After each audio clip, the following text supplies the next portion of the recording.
Okay, guys, I've got bad news. You're still alive. No, I was just editing the really good August, September, and October podcasts we made, and I think all of us muted our mics. No. I know. They were so good. Oh my god. And now they're never going to somehow retroactively come out using the time machine we have. We had so much Starfield discussion as well. I know, we had so much really interesting, compelling video game content discussion. And also other wacky stuff. And I described how I thought helicopters worked. And now it's all gone. And demonstrated it with your penis. It was amazing. It's all gone. It's all gone. So I guess we're just going to have to start afresh today. Wow. Has it really been that many months? There we go. We've officially now got an in-universe canon explanation. Yeah. There we go. That's it. We've got a kayfabe explanation. Did Daniel walk into the ring and break both his fucking quads and then just sit there? I broke my fucking balls. Hey, he did it! How long was that? It was like 60 seconds in, he's mentioned his testicles?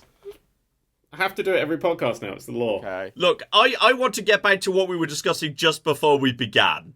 Because I fucking love that Americans spell cart incorrectly. Oh, yeah. So, New York Times, right? Yes. I do your crosswords. Sorry, you're doing the New York Times crossword. Yeah. So you said the Times, which implied the English Times, not the New York Times. I said the New York Times. You just don't listen to me. I don't do crosswords. Like, is there like a hierarchy of crosswords? Like, the elite mega crossword versus, oh no, don't do this crossword. It's for babies. If the newspaper on the front of it has a picture of tits or information about what's going on in I'm a Celebrity, the crossword is probably going to be substandard. Do all newspapers have crosswords? This is just like a vestigial organ that newspapers can't get rid of. I think so. I think like if you go down as far as the Daily Star, it's basically which of these is a triangle, and you have to circle the triangle. There's only one. I will not hear this Daily Star slander. Okay, for those of you who don't know what the Daily Star is, this is a newspaper in inverted commas in the UK. The basically, what every other newspaper says. Okay, here are the three big stories of the day. One of which is about the royals, one of which is about tax, one of which is about like a major media event of some description. Which of these should we put on the front cover? And they make different decisions based on the demographics. Daily Star just goes, okay, so what if we put aliens abducted my goat, and then we do the world's worst Photoshop of a goat and like a dumb, really plastic looking alien costume. I think they must do it deliberately badly. They must have a person whose job is do terrible Photoshops and just make it look as bad as possible and put a terrible pun in the front. And I love it. I fucking love that, like, one of our major national newspapers does terrible photoshops and awful puns. Yeah, here's and the day, refuses folks. to report John the actual news. likes the Daily Star. John likes the Daily Star. Well, the front page, to be honest. Wait, who did the cabbage? Maybe just the front page. Wait, I just admire the front page for its aggressive commitment to bad puns and bad photoshops and no actual news. Was it them who did the lettuce? Who did the lettuce? Yes, it was, actually. I think they were the lettuce people. Because if they were the lettuce people, they're kind of like the meme newspaper. They don't actually record news. They just repeatedly come up with terrible, dumb memes, and occasionally one of them goes viral. It's great. I'm not against that. So on the front of the Daily. I'm looking at the front page of the Daily Star today. Yeah. Which is November the 22nd, one day before Doctor Who's birthday. Is it about aliens or bad puns? It's about Cliff Richard. Yes. Oh, that sounds like that might actually be halfway to news. No. Was he abducted by aliens? Days after Crooner dissed punks admit Crooner was an inspiration to them. What? I don't know. That's it. It just says never mind the Cliff Richard, and someone's just put. This sounds like it's not news, but it's like a third of the way to news, which is way closer than the Star usually gets. Well, like it sounds like it's about an event that involves a real person that might have actually happened, which is really good for them. There's two things. One is the thought of the day, which they have on the front. It says, "Come to think of it, there is more than a hint of Cliff Richard in Anarchy in the UK." That's their thought of the day. Sorry, thought of the day is just like they looked at what else was on the page and it was the first thing that came to mind. Also, for some reason, so it's got the Daily Star, it's got their website, it's got the date, it's got 85p as the price, and then for some reason, in the colour yellow, when everything else is in red and white, it says, proud to love animals. And I'm like, yeah, that seems to be the clientele. It kind of feels like a newspaper you could distract by holding a kitten and waving it at them while you just break into their office and steal all their money, all 85p of it. It is. Oh, don't be mean. They've got at least enough for a Freddo bar, John. It's true. Oh dear, it is. Sorry, Sorry, you were talking about crosswords. Yeah, I was just going through. I got the app and I've done the crossword for today, so I was going through some of the free ones that you get on the packs, and there was a clue, and the clue was kiddie racing vehicles, and I put go-karts. Yeah, it didn't fit because the clue going across the sea was vehicle for a circus clown, which fit with unicycle. But unicycle isn't spelled with a K. Wait, unicycle as a circus vehicle? As a clown vehicle? Yes, clowns on unicycles. They're tall unicycles. They like to piss about on unicycles. Sorry, John. What the fuck else do you associate with what circus are you going to? Clowns drive around in little clown cars. Cirque du Soleil! This is so famous it repeatedly shows up in The Simpsons as a thing. Yep. It's unicycles. Yeah. That's a clown thing. Car. Yeah, but clowns. No, also, I'm sorry. Eight God. letters. Thing a clown travels around in. It's not unicycle. It's clown car. Okay. Well, that doesn't work with any of the other 75 clues that it crosses over with. Well, then all of them are wrong because clowns travel round in a clown car where they fit loads of clowns in an unusually small car. That's how clowns travel. But the one that annoyed me was go-karts, because it was spelt with a C, not a K. And this led you down a rabbit hole of figuring out how cart is spelt in every country. Well, it's led me down a rabbit hole of realising why you prefer reading the Daily Star over anything else. If you've never seen a clown on a unicycle, like that's some sort of impossible thing to see. Well, it just seems like a very highbrow thing for a clown to be doing, to my John, you went to Oxford! It's a very tall unicycle. Yes, and we didn't travel around on unicycles. We used penny farthings. The penny farthing is small compared to a clown tall unicycle. Sorry, can we just address the optics of John, out of all people, complaining we are too highbrow in this context? Everything has changed in the few months. Oh my God, Jesus! Next, you'll tell us that Starfield's actually a good game. No. Okay. Let's focus for a second. Let's just zoom in on what a clown is. What is the purpose of a clown? I don't know. Let's ask him, Matt. Hi.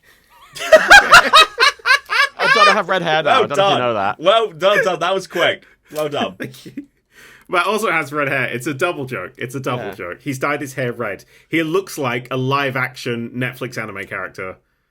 I'm not letting this go, by the way. The purpose of a clown is to entertain, not by virtue of telling witty jokes like we do, obviously, but instead by buffoonery. Also like we do in a way, but just like, at different times. But like, to entertain through buffoonery and comical ineptitude and failure. Their trousers fall down, they fall over, they pratfall, etc., etc. Now, in that, a unicycle does not fit. For a unicycle is something that's quite difficult to ride. It takes skill and balance and practice to be good at a unicycle. It is almost the anti-clown vehicle. Sorry, like if you put a clown are you on saying a John unicycle, don't have they skills? should disappear in a flash of light. Matter and antimatter have cancelled out. But the buffoonery is made interesting by the context of an actual skill. It's how Tommy Cooper worked, is that he would constantly mess tricks up in a deliberate way, but making it look like he wasn't very good. So when he actually pulled off a trick, it was a lot more impressive than it would have been if he had just done the trick. Its key to buffoonery is to subverting expectations. No, I won't have this. An acrobat on a unicycle doing juggling at the same time, I would accept. That would be fine. I've seen a clown on a unicycle doing juggling. That's a thing they do. Then that's not a clown! On today's episode of the PodCats, John works out how comedy works. I'll say this long. That makes sense. Look, I'm sorry, but clowning is a very specific niche kind of comedy. Niche. Okay? Niche? Yes, niche. Just oh my God, clown is a niche.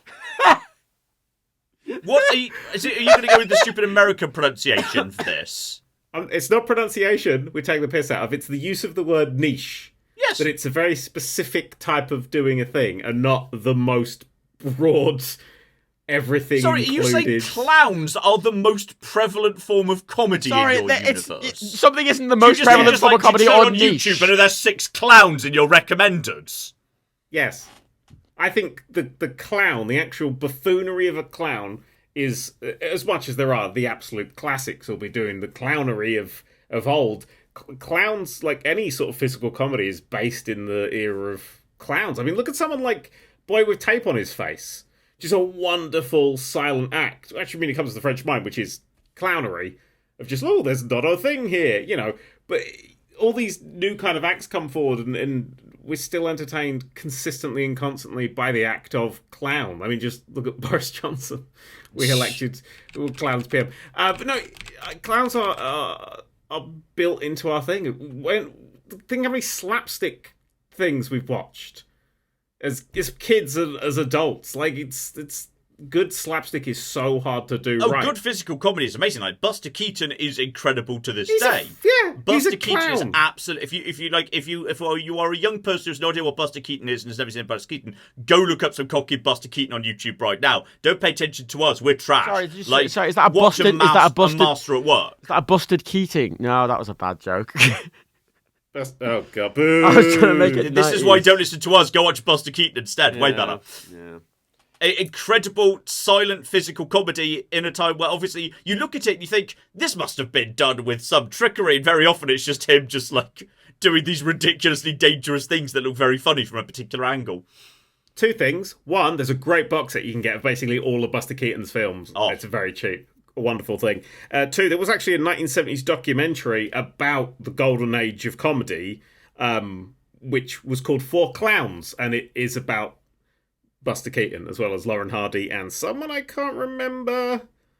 Might have been Charlie Chase, but I'm not entirely sure. Mm-hmm. But that's clownery, John. It's not niche. I think we're talking at cross purposes here. I agree. Like, a general physical comedy that you might call clownery is distinct from distinct circus clowns that are very much their own sub-thing. You're talking about the very niche. Oh, here comes the word niche. Circus. It's okay when you use it. I can see why you're using it, though. You were using it too broadly earlier. You should do more crosswords instead of just pretending you like boat races. You're trying to go, just this very specific subset of clowns, like circus tent, fucking elephants and shit, and there's a guy in the middle, be on and you're unicycles. saying that ain't okay. that they've never been on unicycles. I'm saying they shouldn't be, because that would be odd.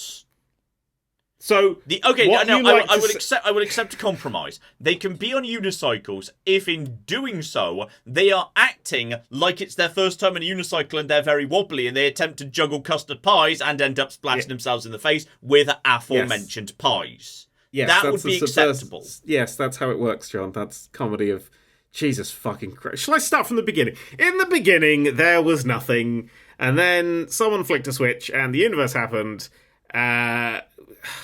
Sorry, are you saying that circus clowns, this is specifically the act they are known for pretending to badly ride a unicycle while juggling custard pies? John? And that all circuses will have this act? John, can I make a suggestion, right? Everybody listening to this is going, yes, I've legitimately seen a clown try and ride a unicycle, sometimes a very tall unicycle, while doing something like juggling. John, just Google it. Just Google clown unicycle. Just look, there's so many pictures. I'm Googling clown unicycle. There's so many pictures. I just want you to know, I just typed in clown unicycle and the top autofill in Google is clown unicycle adopt me. Don't click that link. That's the start of a horror film, okay? That link. Okay, so I've adopted a clown. He's on his way. He's going to be here in about 60 minutes. Oh. What the hell is this? Hey, there he is. Lock the doors, oh god. My clown corn finally comes in useful. Oh no, that's my bell. It's fine. Okay. This is back to clown unicycle. Yep. So you're looking now. Lots of pictures, I'm assuming, of clowns on unicycles. I am looking at a certain number of clowns on unicycles. However, I cannot verify what percentage of clowns or unicycles in the world are represented here. I could be looking at a small vocal minority of clowns. These could be the clowns that the other clowns really don't think much of.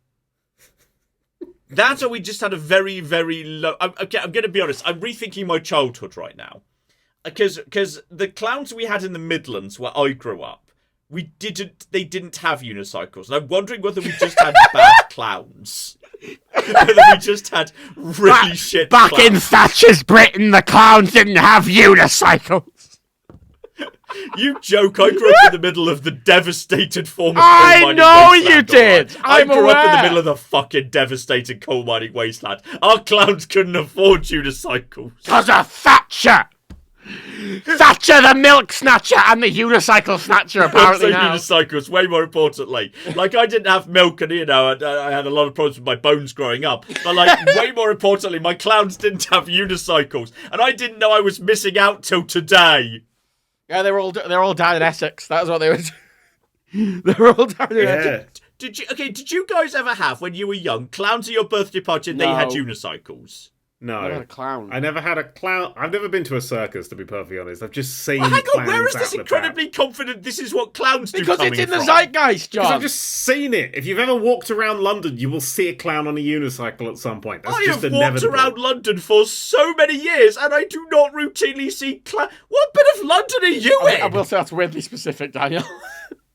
I've genuinely seen. I've also seen those big, those like the big circle hamster wheels that are on like a big pole, and there's two of them, and they rotate around each other while the person walks around inside them. I've seen that just randomly happening on the street as well. I mean, that's kind of Cirque du Soleil vibey.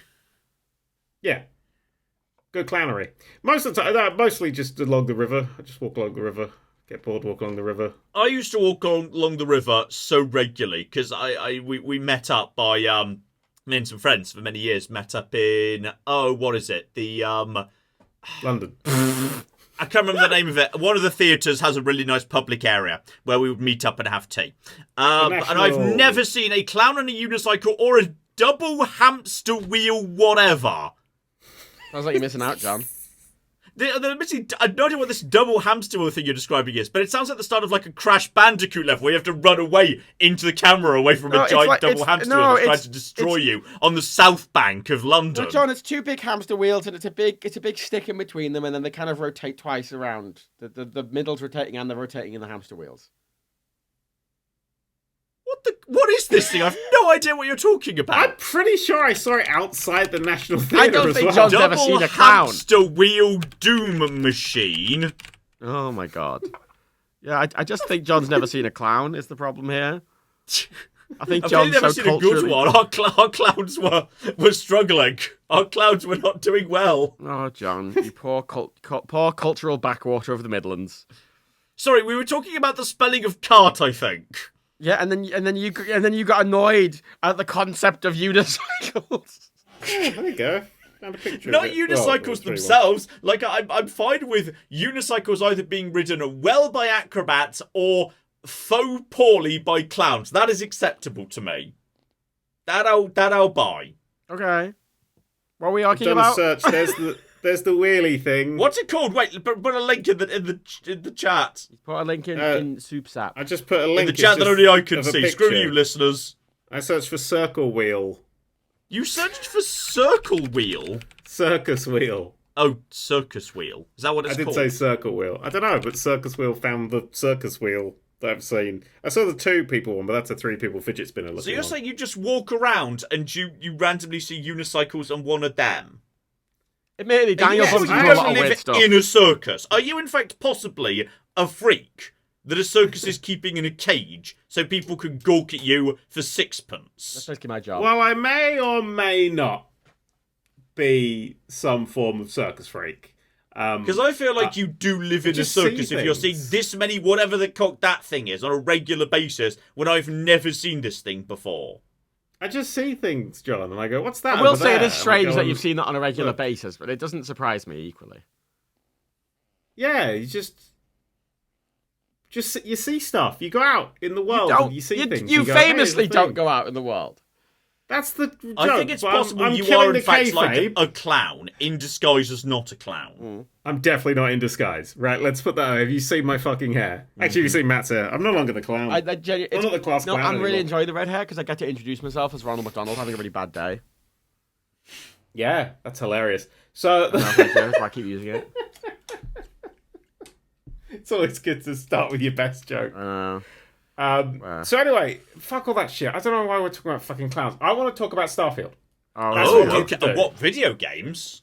Video games. I'm getting straight into the meat. I'm curious what you think about Starfield, because you got pretty into Fallout 4. Yeah, this isn't going to go well. Fallout 4. It's my most played game on Steam, Fallout 4. Fallout 4 is also my most played game on Steam. It's fucking great. We all agree on Fallout 4. So many modded runs of that game. Really love it. Spent so much time in Fallout 4. Favourite video game? I like Skyrim as well. Played many hours of Skyrim, mostly on the Switch, because I love. You ever played Oblivion? Go back that far? Oh well, I was there when it launched. I remember playing on a friend's laptop and going, "Oh my god, this is the coolest thing I've ever seen in my entire life." Yeah, it's aged well. Played it recently, really good. I remember being like, "You can go in the shops, but the shops are closed at certain times," and all this sort of shit. I was like, "That's fucking amazing."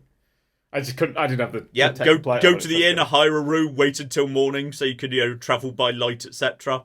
Lovely, highly immersive, great, delightful stuff. Anyway, Starfield's an absolute piece of shit. Colossal fucking failure. Awful from the ground to the top.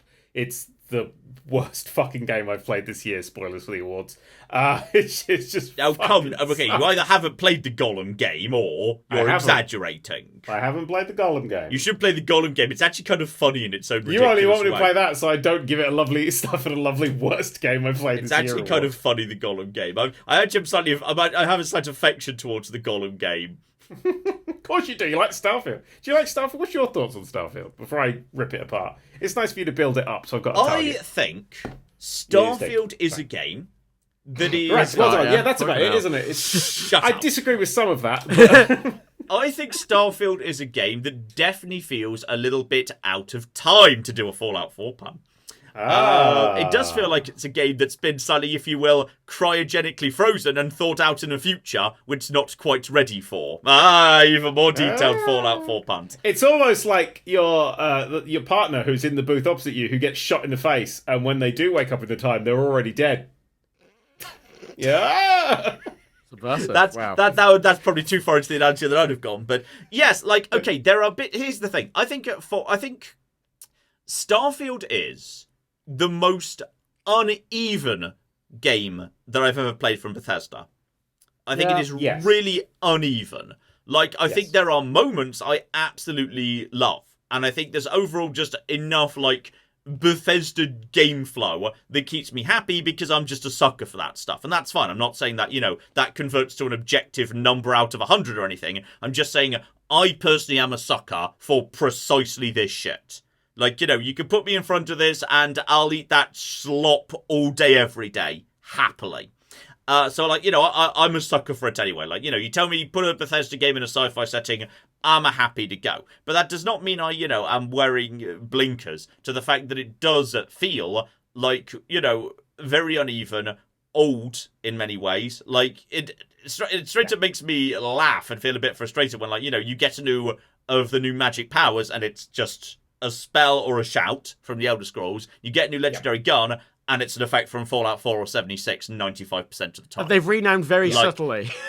How much of it is, straight lifted from previous games? But in many ways, it feels like a step backwards. There's bits that are just weirdly absent, where the cock is melee weapon modding.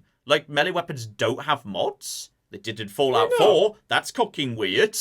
Why don't melee weapons have mods? Why do only guns have mods? It's bloody odd. I didn't even know guns had mods, because in one of the earliest dungeons I got given this legendary weapon that basically carried me till I got popped. Yeah, but you can make it better by using the weapon workbench. It was one-shot killing people. How am I going to make it better? I shoot it and their wife dies as well. What's the fucking point in that? There's bits I really love, say, if you take, the parents trait, where your parents show up at various points during the game, it's so adorable and they're so charming. Oh, you know what makes that better? And voice acting are both really good. No, Daniel, this will make it better. You see, the one thing that makes that better is the fucking dad's voiced by Tim Russ. I want to fuck dad. Yeah, it's so lovely. They're so charming and so wholesome, and it's just when they show up, it's so wonderful, and that's a moment of absolute cocky genius. And then something really dumb happens. It's a real game of ups and downs. It's a real game of ups and downs. And as I say, I'm into this stuff already, so I'm fine with it. But spoiler warning, it's not going to be my game of the year. Do you find? I have a question, right? So no. I've not. It's not mine either, John. I've not actually properly played Starfield yet, because when it came out, it just ran like shit, and it didn't work, and it kept bugging out, and I went, okay, fuck this, I'll come back to it later. And everything about it ticks all the boxes, because I'm, like you, John, I like a Bethesda romp. I hate fantasy. I don't like high fantasy. I played all of Skyrim, because I'm like, I'm just enjoying the Bethesda-iness. But with Starfield, I like space.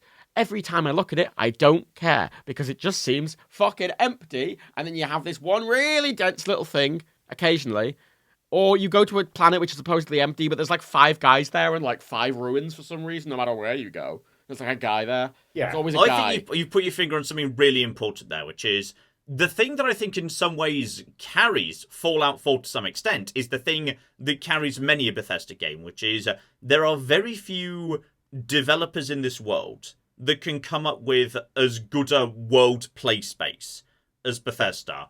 A world that is like, looks really cool and is fun to explore and is really interesting, and giant mountains and rivers, and it's all very scenic, and you can pick a direction you can walk, and you can stumble into this and that and the other on your journey, etc., etc. Bethesda are very good at that.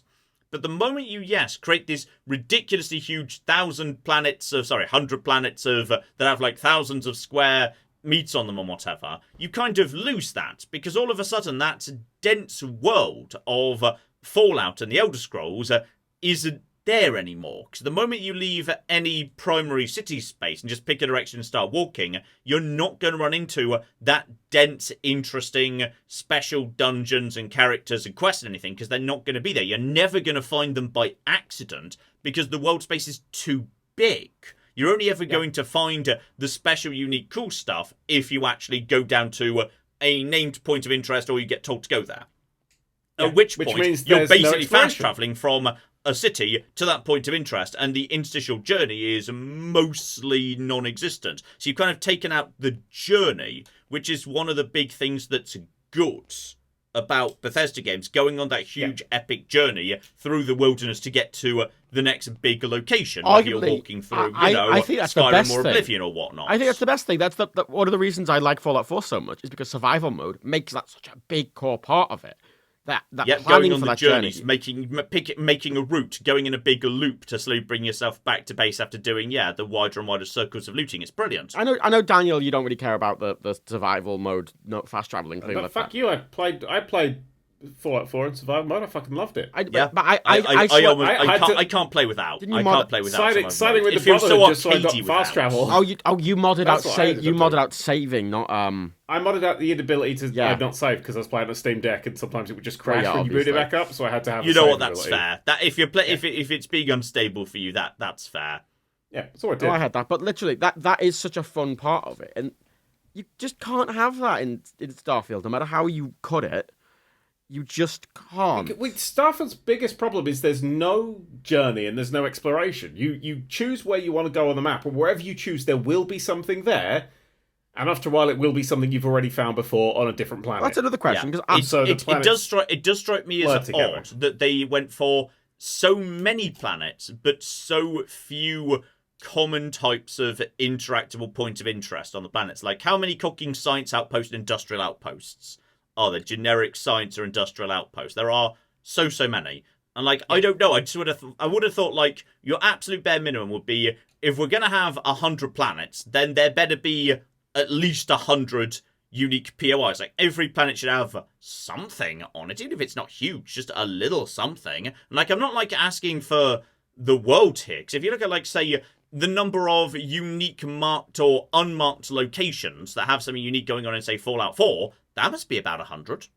That's probably well over 100. I don't know.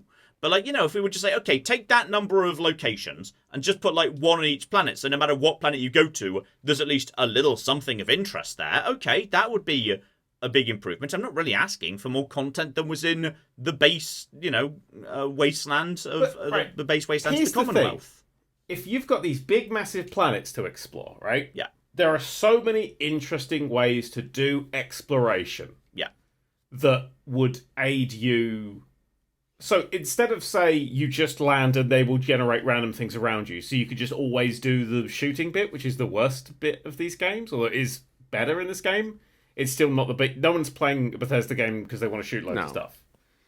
right, you're playing it to explore, to journey, to find. If you had a thing where you had to land and you had to build, say, a triangulator, and you had to do that 3 places on the planet, and it would give you a thing. It would show you a ping 1 location. So you have to put effort in, and you have to go around and having to do that on every planet where there's hundreds of planets. I think that would get old quite fast. Yeah, but it's better than land. It's kind of like a case of, but if you had to say that it gave you 3 abandoned ones and you had to repair them, and they were all like crafted little mission things, and then it would ping points of interest that they were randomly generated. So you had the very specific, on each planet you'd have the crafted one bit, the thing to do. Yeah. So you'd still have 100, and then you would get the random stuff from that. Yeah. Would be a more interesting way of doing it. Or even like you enter low orbit and you just have to visually search. Like you could there's just lots of ways of doing it that isn't just you land and then it gives you all the answers. Yeah, I don't see why the planets need to be as big as they are. I think like, a few square miles of play space like Mass Effect 1 does would have been fine. Yeah, we didn't need the planets, to have. They're not big though, because you get to the edge of them if you walk too far. Yeah, but then you could just move over to the next pixel. Like every single pixel on a planet map is in fact a space that's quite a few square miles large. They are hulking massive. But that completely undermines the point of it being big, then, doesn't it?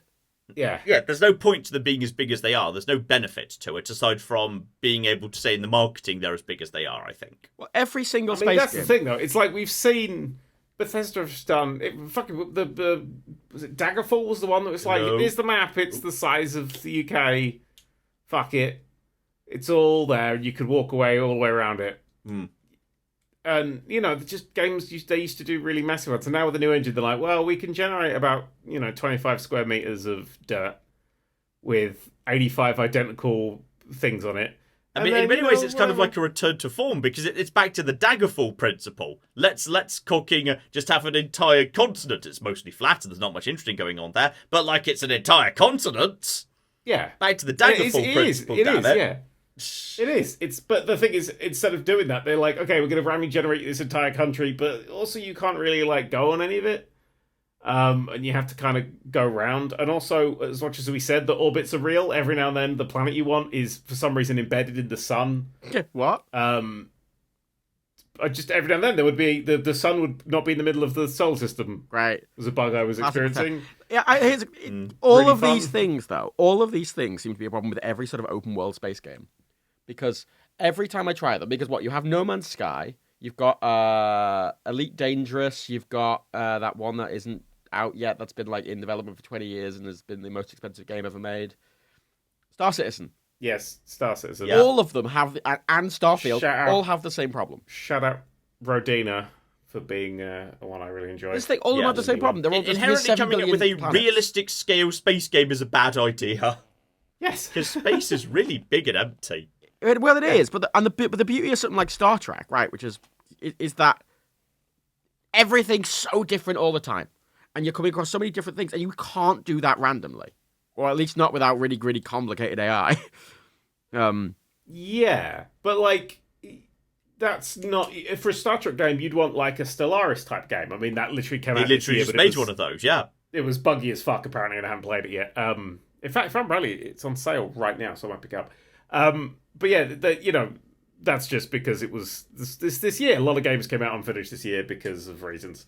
Nobody learned anything from Cyberpunk. No. Actually, I think they did. The we'll fix it later. Fuck it. But that's kind of, if you want to do that Star Trek thing, you want to do that. Like, if you are going, hey, we want to do a Bethesda-style game, but set in space, I would look at all of their previous games and go, okay, your biggest map to date was randomly generated and it's got nothing in it, and your best map was Fallout 4, where it's about, a few kilometers by a few kilometers, but it's incredibly dense. Yeah. And sort of doing the exact opposite of what you're really good at seems like a bad idea. Okay, but here's the thing. On the other hand, I would take Starfield any day over the Outer Worlds. I was going to say that, yeah. Because the Outer Worlds is way too small. That's the opposite problem. That's got it's got 4 playable spaces, and one of them's a tiny spaceship that's basically a corridor. Yeah, welcome to one of them's like a meteorite that's 1 kilometer squared and has got 3 points of interest on it. Welcome to the planet. We have a small We have bar. one town that's directly in front of you, one small town that's half a kilometre in the other direction, then, like, a few raiders and a few ruins, and that's the planet. Oh, I landed on one town, one planet where there was literally just, like, 2 greenhouses. Yeah. That's it. The first planet. That's the bit I remember playing. There's like a greenhouse, but there's no. Again, that was no like exploration. No. Like in Skyrim, they are constantly breaking your line of sight. Fallout as well. They're putting buildings around you. They're putting trees around you. Yeah, that was the big thing Skyrim did that Oblivion didn't do quite so well, which is Oblivion, it's all very flat, in a way, the same as Fallout 3. And in Fallout 3, it works, because having long, desolate views of the dead landscape works really well atmospherically. But, like, in Oblivion, it doesn't really serve that purpose, in a way. Yeah. But, like, Skyrim, of course, introduced a huge number of mountains to constantly make you go an extremely long way around, so distances that aren't actually that far as the crow flies feel like they're huge, long, epic journeys, which is great. It's a very clever contouring. It's the trick. It's the trick 76 does something similar. Yeah, 76, for its problems, has an amazing game world. Yeah. But you can't play it single player without paying them £100 a year. The planet in Starfield, right? Because when I've seen sort of... I've, like, skimmed through some of your videos, for example, John, just because I'm like, what the fuck? Yeah. Just to get, like, a vibe of what the game is. Every planet I've seen is, like, really flat and the same. There is a little bit of tendency towards flat, but, like, not always. Sometimes you do find worlds with really good big mountain ranges and whatnot. Do they actually have... Are they big Skyrim-style mountain ranges, or are they just some hills? Some of them can be... I wouldn't say I've ever seen a mountain, like, as big as the biggest mountains in Skyrim, where you can, like, get on your horse and keep going up for, like, 5 minutes to get to the top or anything. It's no Gisant. Whatever the fuck. I love Jusant. Wonderful, wasn't it? Wonderful is great. Jusant is going to be towards the top of my Games of the Year list. Jusant is fantastic. What the fuck is this? It's, like, imagine It's a Journey, Strand-type but game. you're climbing a mountain. It's a Strand type game. It's the second Strand type game. It's Death Stranding, but vertical and without Hideo Kojima, so it's over in 5 hours. Oh, I'm into that. It's great. And there's sky whales, and they're cute. To save them. It's spoilers, Jesus. Mm-hmm. Well, literally, that comes up in, like, letters in the first area. Hey, there's sky whales. Oh, yeah, I didn't read any of that shit. Yeah, there you go. I don't fucking give it. If it's like, oh, you could read this and stop playing the fun game, I'm like, Well, I think I'm not this is gonna the do thing, isn't it? In that, and it's clearly why we all like Fallout 4, because I like New Vegas, because New Vegas is very reedy, talky, and you don't, Daniel. I didn't like New Vegas because it was buggy, shitty. Well, it's that also. But the talky good times, you don't care enough about that it overrides everything else in New Vegas. Yeah. I do like a good talky time. I don't like a reedy time. Okay, yeah. Okay. No, Like, this is what I would say in defense of Starfield. I'll listen to it. In defense of Starfield, next to pretty much any other Bethesda game, like, I think the script is solid, the voice acting is good, world building is sort of interesting, because they've had to come up with a new universe. They've actually had to bother sitting down and thinking about, like, how does this universe work, what's its backstory, and they don't just make assumptions, because the thing is that universe-y, which they sometimes do in Elder Scrolls and Fallout. Yeah, no, they're the worst parts. The writing is fucking atrocious. Really? Strongly disagree. There are so many little tiny quests that get carried by cute little characters for me. Sure, but it's like you sit through a museum. It's like, okay, we're going to explain to you. Oh, I love the museum. Fuck you. I love a propaganda museum. Great. I love the propaganda museum. Here's what happened. So here's the war. There was propaganda a big war. museums are the best bit of every game. Bioshock 2 Daniel likes it, John. Starfield's is amazing. I'm saying I I like love walking through a John. museum that's blatantly been set up by a faction. Johnny where likes it's it. blatantly a biased retelling of history. And you don't just get told things. You have to think out, It's okay, wonderful. why is this particular society telling me this? What are they hiding? Yeah, and you know what, John? You know what? That's great. But you know what, John? None of that's in the game. Everyone's just friendly to each other. There's nothing. There's no need for the propaganda. Everyone seems to be pretty fucking chill. It's just the game. Every single fucking person they've been neutered. There's no sort of edge. It's the bluntest, safest fucking world I've ever been. You go to it's like, here's the sexy neon city. And I'm like, yeah, people are going to be finger blasting each other in the streets. No, this is where they've set up, like, the major headquarters for, like, this company at the end. Yeah, and it's literally like a giant corporate island, sure. But it's nice. And there's like, oh yeah, but there's the CD club where it's got 3 fucking Next Generation extras dancing in the middle of it. And you're like... I want their outfits, I haven't got them yet. want those outfits. In real life, you'd look good in that, I think. But there's no like the companions, every single one of which I want to fuck off into an airlock. Okay, yes, like, you know the companions absolutely so fully agree. I find it so weird that in Fallout 4, where they specifically had a range of companions whose likes and dislikes were varied, so you'd always could have someone with you who, even if you were like a murdering, eating people monster, you could just travel around with Strong and he'd mostly be okay with it. But like, like all the companions have basically the same morality. They like roughly the same things and dislike roughly the same things. And that's really weird. That is weird.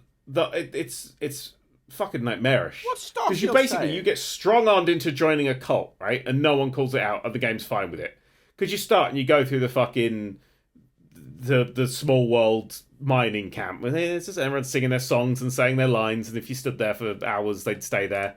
And then they just... Why don't people close their shops? Why are shops always open? It feels so weird. Are they? It's such a...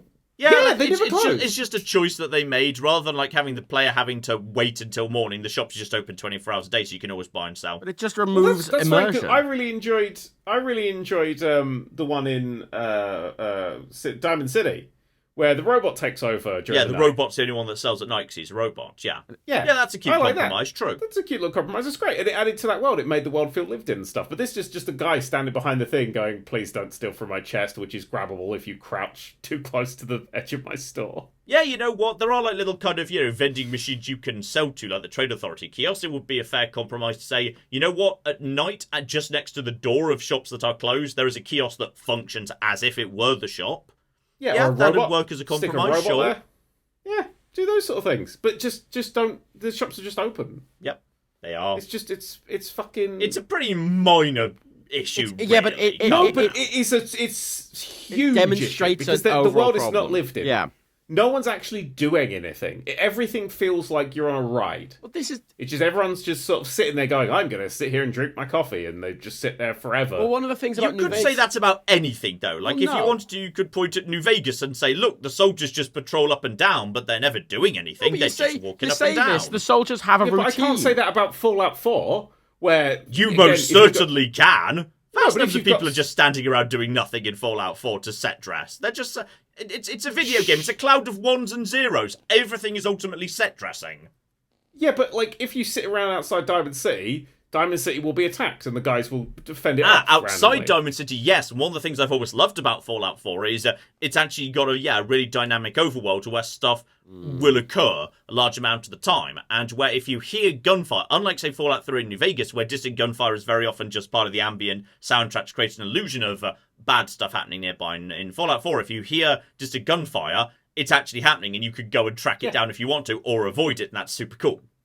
Yeah, that's wonderful. And then if you go into a city, people are sleeping at night, people are up during the thing, there's guys wandering around guarding everything. It feels like it's a city that's breathing. It takes its breaths in during the day and it breathes them out at night. I'm not sure I'd say that. I think that's true in Oblivion, where there's like proper cycles where people go to particular places to eat for particular meals and what. Fallout 4. I think in Fallout 4 it's way more simplified. Yeah, it's There's simplified. just I do this during the day versus I do this during the night. It's no Shadows of Doubt where they're like everybody picks their nose at this certain time of the day. That's a ridiculous. Shadows of Doubt is not as complicated as Oblivion. Shadows of Doubt, people don't have proper full multiple meals a day and have to actually have access to food in order to eat it and stuff.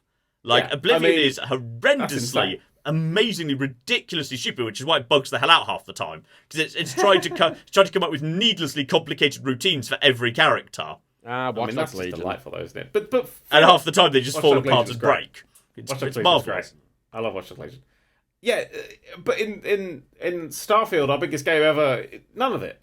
People just sort of don't do anything. It just exists purely to be there, and they're always there. No matter what time you go to a place, it will always be there. I mean, if you're trying to sell me that this planet rotates slower and days are twice as long, it would be really fun if I would go, at the end of the day, the guy's got dialogue about being absolutely exhausted because he's been working for 30 hours. Yeah, if there is a quest about this, I've not come across it yet, though I think it would be a missed opportunity if there isn't, where, someone signs, as part of the Nightmare corporate storyline, someone signed a contract that they work from, X time to Y time, then they get shipped out to a planet where the day's 4 times as long. And all of a sudden, Venus, where it's hundreds of times as long, and they're just sort of... That would be delightful, but if there's such a thing, I haven't come across it yet. Yeah, but it won't, because there's nothing matters. Like, you've got oxygen. It's just stamina. Okay. It's just stamina. It's just stamina. It's stamina. But that's like, why not just call that stamina? Like, if you put me in a spacesuit and say, this is your oxygen meter, everything from films, from books, from fucking video games, I go, oh, when that depletes, I'm in trouble. Yeah. And that'll add a nice bit of tension to milling about, and it'll add a nice risk-reward system. No, it's just your stamina. I think we're supposed to assume that, like, the suit produces stamina at a certain level, but if you're doing something that requires high exertion, then you're breathing faster than the suit can make it. There's a logic to it. But no one ever says that. There's a logic to it, but it doesn't really mean it's good. I mean, yeah, it's not. If you see an O2, I go, okay, but like doing more running will make it go away faster, and you can upgrade it, it gives you a path of upgrades and stuff, but it's just not there. I mean, why do you get frostbite on planets that are like minus 10 degrees, but not ones that are at minus 273? That's something I noticed as well, actually, and I saw. Why does that happen? I saw it in one of the bits I skimmed through of yours, John, whereby jetpacks are so easily accessible in that game immediately, right? And you can get one like literally on the first planet if you just happen to run into a raider who's and got you can one, just absolutely. bypass quite important things with that immediately. Because there's you don't know. I would not say that as a criticism. That's good. Like I've seen an early stage of the speed run of Starfield right now, and it depends on getting at the very first planet where there's that first base. You're going to take out the very first base of raiders. The speedrun strategy is get a jetpack immediately, and then there's a particular rock you can jetpack off to get straight onto the roof, immediately talk down the raider leader, and then just go. And you can bypass the entire dungeon getting up to him by jetpack up to the roof, and I fucking love that. I like a sequence break, but the reason I bring it up, though, is because, like, you know that Neon City thing where all the drugs are? Yeah. And you can just kind of go to the roof and jetpack out and go past security. Yeah, cool city, so you can bypass the security. You can just carry drugs out. But this is the thing. But that's the thing about that. That doesn't make any sense in the world. Because if there's jetpacks in the world, why is there no accounting for that in the world building? There is none whatsoever. Boost packs are like their military technology. Because like if you go for the soldier class, you start with that training. Like this isn't a common piece of technology. Like not everyone's walking around with a boost pack. Yeah, but it's enough. This is uncommon military technology. It's enough that you being able to jump off the roof of a thing and just bypass security should at least, I don't know, it feels like one of those things that the game just didn't think about. I think, Matt, you're overthinking it, because I remember when I got to that paradise planet, where outside there's the travellers who've been travelling for the generation ship for like 200 years. Are they all the ones? And they're like, killed? we want the planet that we've got. And I'm like, that's kind of weird that you'd be that malicious about this. And the other ones are like, profit, and I'm like, oh, this is that black and white Bethesda writing I've heard so much about. And the guy at the ground is like, oh, we can't contact them in any way. And I couldn't hear him say the any way part because behind me a ship was coming into land. And I'm like, really, no possible way that you could have contacted those people with all of these ships around and your own security force? And that is... there's just no... you are the guy who goes and gets stuff even though you actually don't need to. Like, if someone's like, oh my god, my child is missing, could you help find them across this road filled with bandits or fucking deathclaws? That makes sense. Hey, could you go into space? I mean, we've all got spaceships, but do you want to do it? Like, it just made everyone seem like lazy. Yeah. And it made me hate everyone. Here's what I'm sure you're aware. There's a good chance a survival mode is coming at some point, the equivalent of the overhaul to Fallout 4. And, like, it's going to need to change some big stuff. And I think, like, in the same way that... Here's the thing. I think right now Starfield feels very arcadey. Feels a very arcadey, fluffy, light experience that doesn't really kind of scratch a big simulation, a hardcore itch. And I'm hoping, in just the same way as for me now the base game of Fallout 4 feels that way, survival mode might do a similar thing. Really hoping that's the case. And like I've been thinking a lot about what it could or could not change. One thing I've been thinking about is, you know how like you constantly, on a very semi-regular basis, when you arrive at a new planet, you run into a new ship and like, our ship has broken down, we need to send X, Y, or Z to get us working again. This happens happens occasionally, happens sometimes. Like the implication to me is, okay, even though there's loads of ships around, they're actually kind of unreliable. They like break down a lot. I think your ship should break down too. I think on a not irregular basis, when you arrive at a new system, you should be like, right, that jumper's burnt out our grav drive, or this bit of ship's been fucked up by the journey, and now we cannot travel again out of this system until we have done something. Yeah, let me do a space war. We need to do some fixing stuff. But only make that happen if your ship's been damaged and you haven't repaired it yet. I think it should just be a dice roll. I think it should happen sometimes, just because I think there needs to be something done to stop you being able to just teleport back to civilization instantaneously the moment you want, in the same way that Fallout 4 survival mode does. You've got to actually, think, okay, if I'm going out into the Starfield, it might be a while till I'm coming back. I better have got the supplies I need. I better be ready to, Yeah, you want to have done your ship up, because if your ship's at max health, it shouldn't break down. But if you've had a battle and you've taken some damage, then you've got a chance of systems breaking. Yeah. And you can go out and fix them, and you can do sort of temporary repairs to hold the ship together. So you could be on a bit of a jaunt. Yep. Nip down to the planet to pick up fuel, nip down to the planet to get supplies in order to fix your ship up. Yeah, because at the moment it's got that fuel distance, but you can just teleport and then teleport again. Okay, there was definitely supposed to be a fuel system at some point. It's literally that's the whole game feels opening cutscene is about, well, I sure hope we make enough money to pay for our fuel. Yeah, and you never see fuel. There's literally so many systems that just feel like they were taken out at the last minute. And here's the thing, this could go one of two ways, because there are two recent examples. In Fallout 4, it turns out all those weird systems that kind of feel like they're not doing anything, all the output, all the settlements you could set up in Fallout 4, in survival mode, they actually suddenly have a purpose and it's way more interesting. Yeah. Or it could be like Fallout 76, where there's also a huge number of systems related to survival that don't do anything, and then they went on to never do anything, and some of them even got patched out later because they were annoying There's people. The thing. So do you want to talk about the base building system, just where you brought it up there? I can't find a use for outposts aside from as creating a ridiculously simple mini Factorio to generate thousands of one particular resource because some corporation asked me to get thousands of that particular resource. And then you get money. It's really weird. Because if you're just going around, either buying or mining, you get maybe 10 or 20 of something at a time. And then if you set up an outpost on a particular resource, then go away for 5 minutes and come back, there's 1,000 of that resource in the boxes you've set up. So either I have 10 of something, or I have more than I will need for the entire rest of the game, and there's no middle ground. Yeah. So it's either 10 or 1,000. If I want to have 80, no, mate. You have either 10 or 1,000. Take your pick. That's them trying to give value to the actual whole outpost system, which only exists to let you build more things in the outpost. Yeah. I think outposts exist because they had the system. They'd already made it for Fallout 4 and Fallout 76. And then they just thought, well, I guess it may as well be in here, I guess. Well, there's a great way you could do it. Your whole fucking arc could be about, exploring the galaxy, and you could be the settlers, the first settlers going out. There's your plot. You're the first settlers to leave the solar system, and you go out, and you're in the early sort of wave of them. So there's a few bases and stuff already sort of set up. I will say the biggest missed opportunity is I've yet to find a single planet where I'm clearly the first person that's been on the planet. Oh, yeah, you're not. It's very clear that, not only am I not the first person here, some other people showed up, attempted to set up some kind of mine, decided it wasn't worth it, and abandoned it. This planet isn't just... I'm not just the second person here. This planet's already been previously sort of pre-colonized and then abandoned. I'm generations late. Okay, so hang on. You're old enough to be the archaeologist of the planet. That's the problem. There's two other games, right, which are sort of feel familiar in this context, which would be Subnautica and Star Citizen, weirdly. And that, because Star Citizen has a lot of the... It's an interesting game just purely because you're watching the game design document, basically live, and going, that's a good idea. That's never going to happen because it's so needlessly ambitious, right? But, they build all of these systems in about ships have... it's the Voyager problem, isn't it, right? It's the idea of if you go into the middle of nowhere, you need to be able to fend for yourself and have the facilities on the ship. And that's the kind of survival mode thing you're talking about.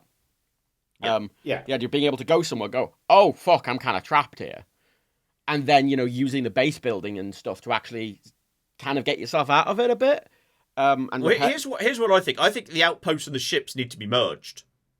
Well, I think when you land your ship, it should, unfold into, a mini base due to, I don't know, space fabricators. Fuck it, doesn't matter. I think when you land your ship, it should unfold, and you can want a space camper van. Just the side comes out, a little awning comes out, and then you've got your bits and pieces. This is the second bit. But basically, yes. I think that's a great idea. When you land, your outpost should come with you, and then you can sort of build out how complex that's going to be. And fuck it, nanotechnology, space fabricators, we can hand wave how this works. It doesn't matter. It's a special nanofabricator no one else has got because Walter gave it to you because he's fucking rich. This is why I bring up it's a brand new technology Stroud Eklund's using. Whatever. Have either of you played through Subnautica fully? Your outpost should come with you.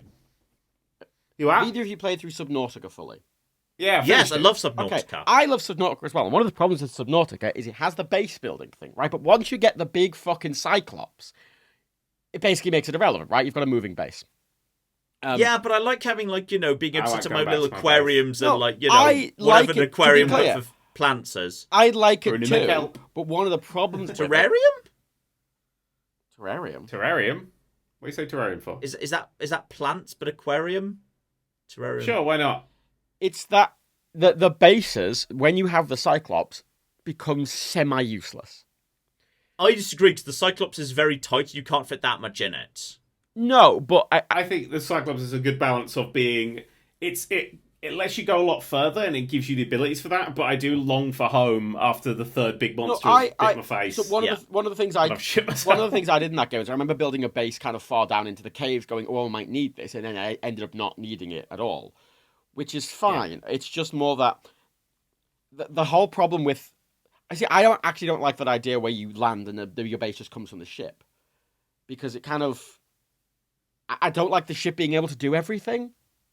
Really? I think the ship is kind of your home, though. You don't need outposts, and no one's ever going to put a huge amount of effort into building an outpost, because you could just build your ship bigger and bigger. I mean, Matt, if anything, I think you should be able to build anything in your ship, but it's really annoying that there's certain items you can build an outpost you can't build in your ship.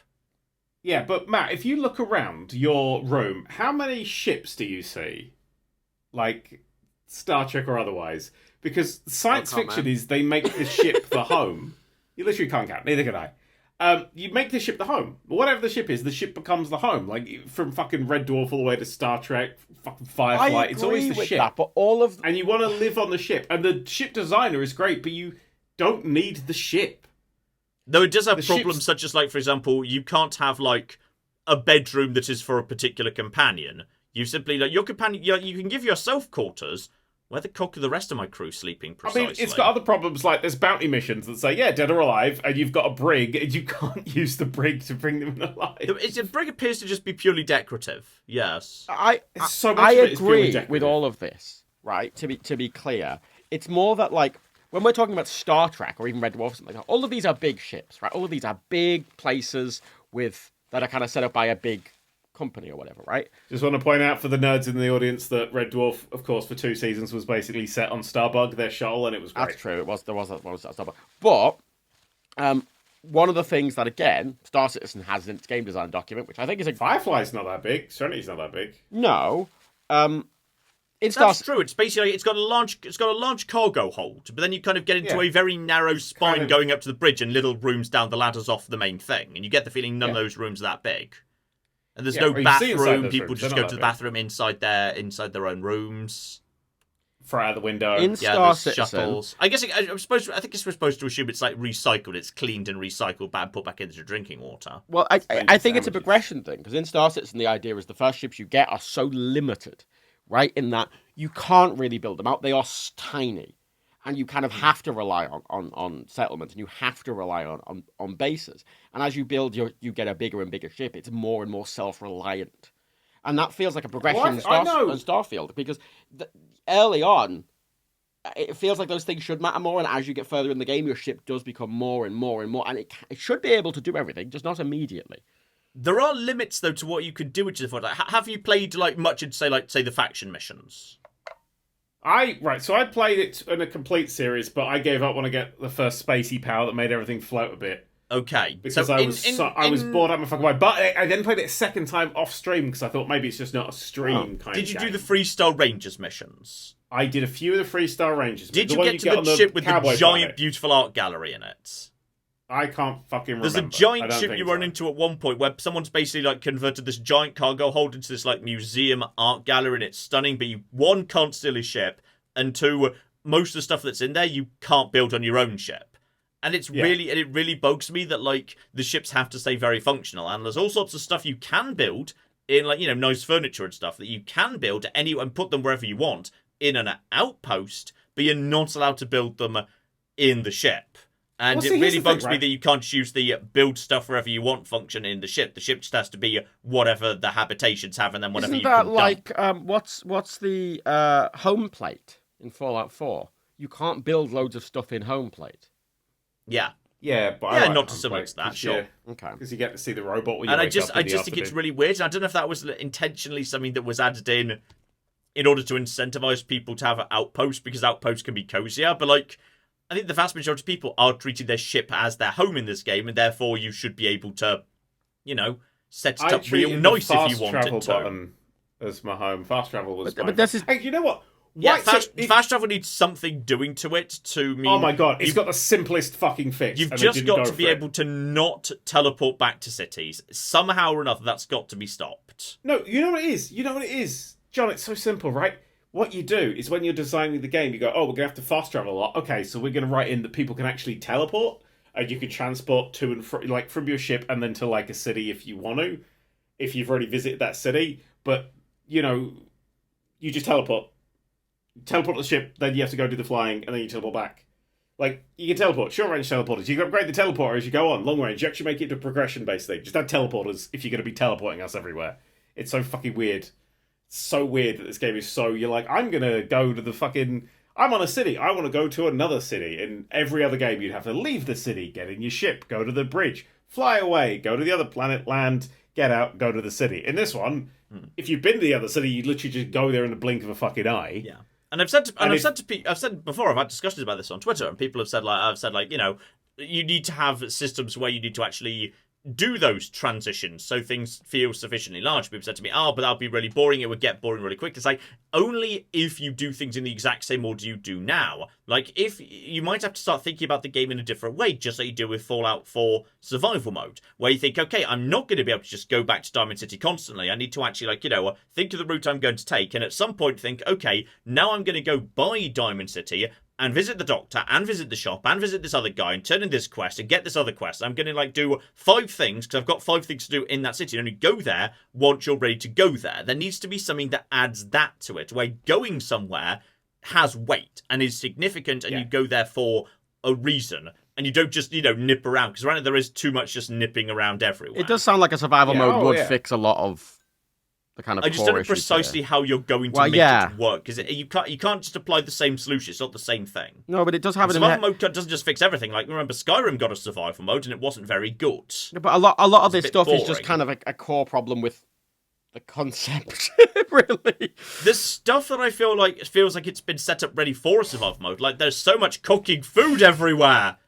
There's food everywhere. Now you can just eat it. If only it had a purpose. But it does heal you. Eat it off the even if you take the eating pug, its nutrition up to its max level, it still doesn't do much. Like, the nutrition should be 4 times stronger than it is. Like, the top level of nutrition should be food is now 200% better than at the start of the game, because it really is. But it's simple. You make food, it gives you a health boost, so it doesn't fill your health bar. It fills a secondary health bar that's to the right of it. But in a survival mode context, so you get a little nutrition. In the Starfield world, food isn't a difficult resource to find, right? Because it makes sense in Fallout, right? Food is hard to find, and when you do find it, it's often you can get sick from it or it's irradiated. That's a key problem. Hang on, no. I'm not having this. Okay, now this is a really easy problem to solve, which is fine. Food is plentiful in the settled worlds where there are automated farms and civilization, and we're mostly in a post-scarcity society.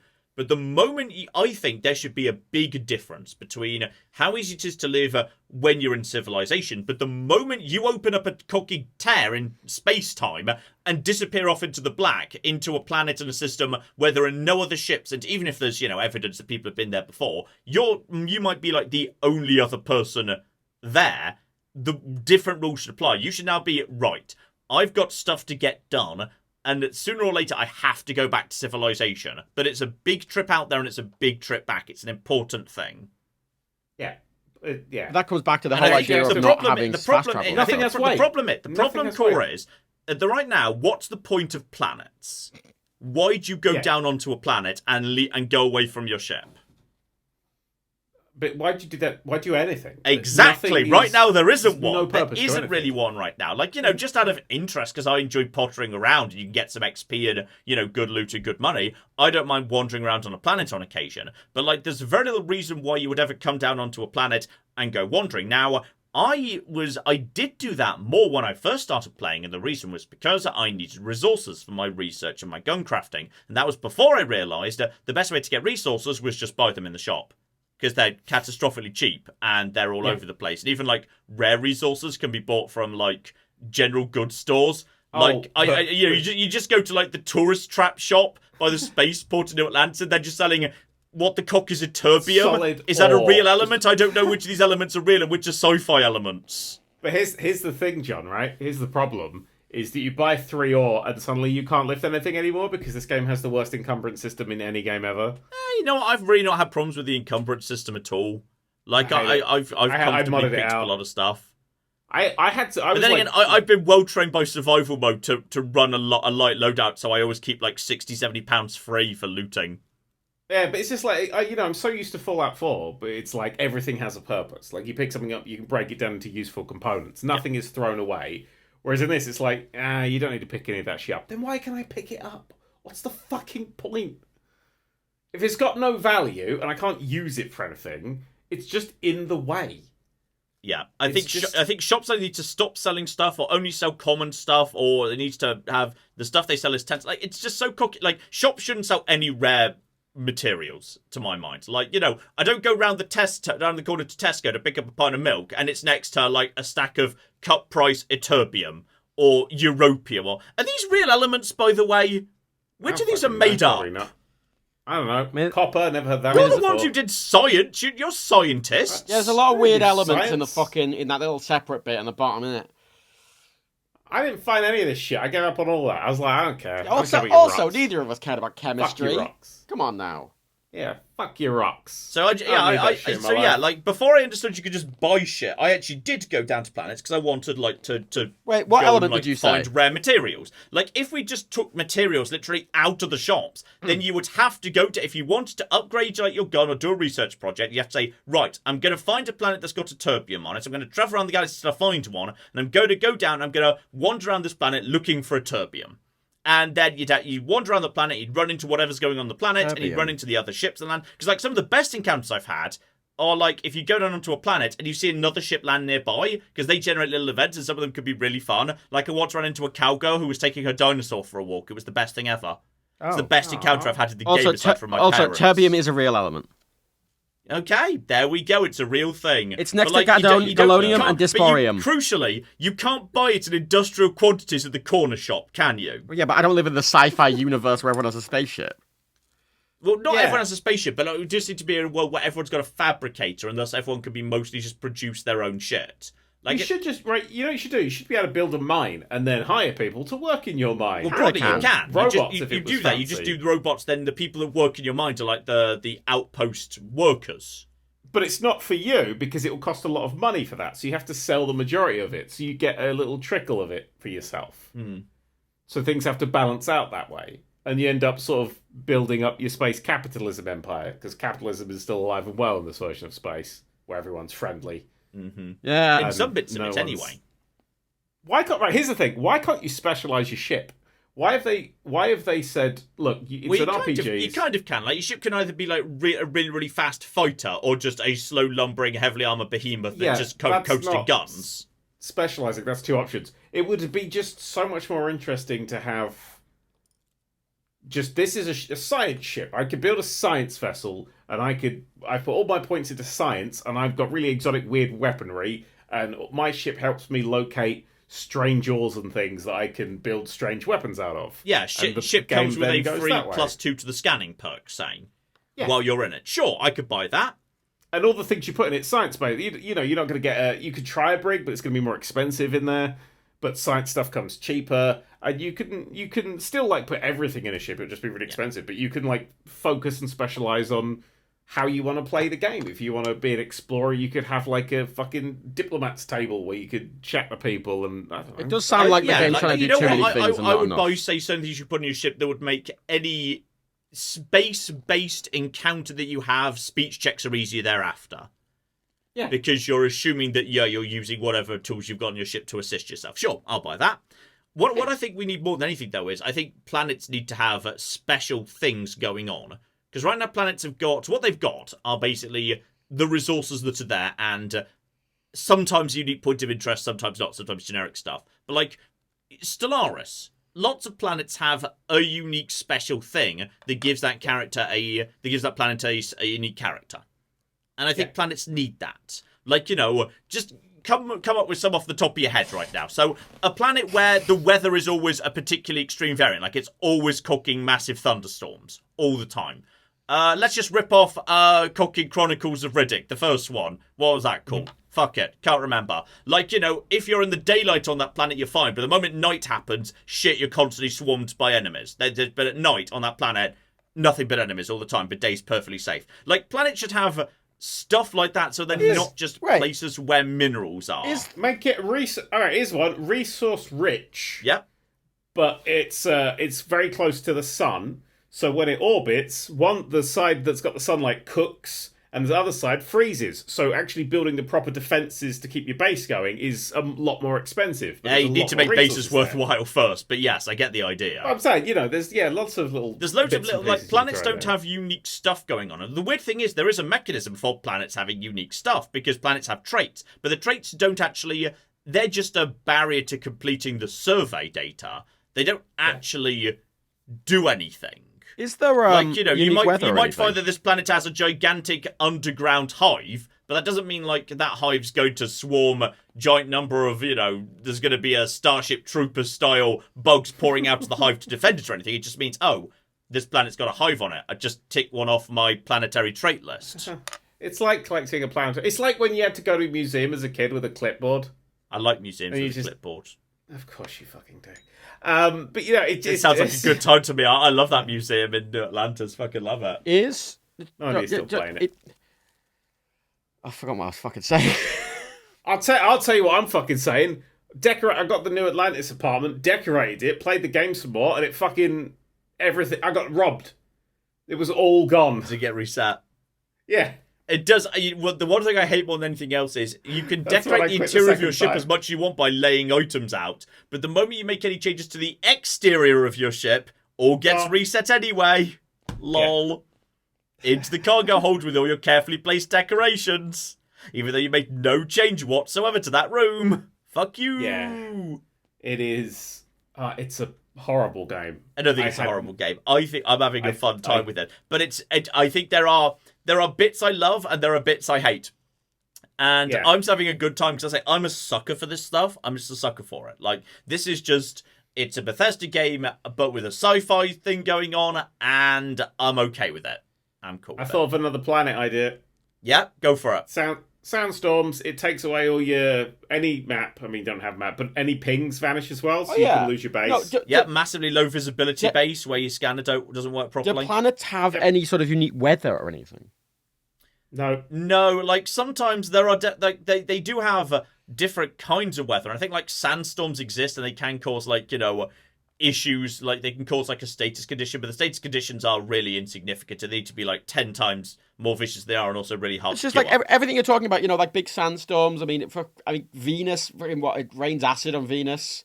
You can just walk around on Venus. It's fine. But this is the thing. Yeah, but here's the thing. You can just go to Venus and be like, acid. Woo. You go near like a toxic vent and it's like, oh, you're getting poisoned. I'm in a fucking spacesuit.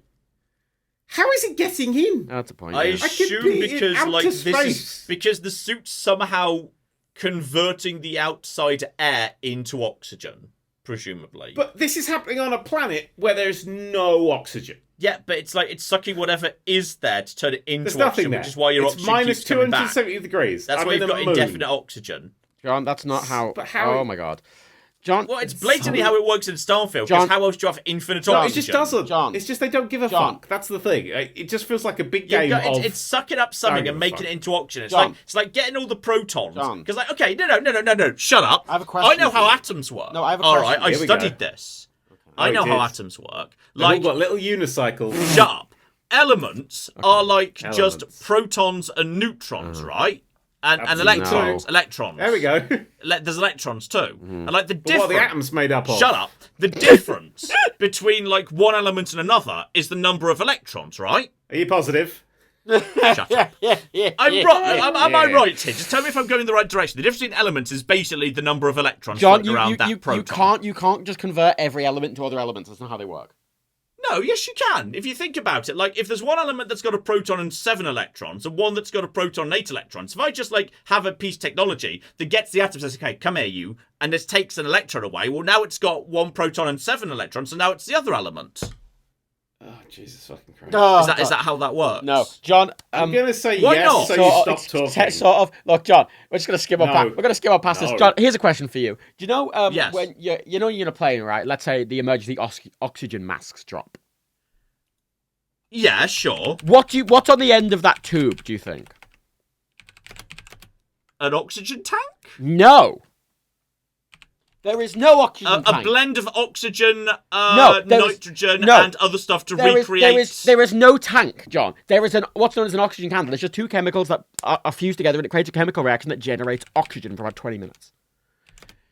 What happens if it's 20 minutes before you get down on the ground? Well, you don't get down on the ground. It's 20 minutes to descend to an altitude where you can safely breathe the air. The plane, John, planes can actually come down to where there is like more. The point is, John, you don't need.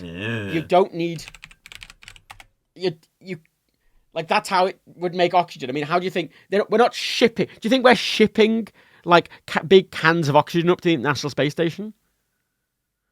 Yeah.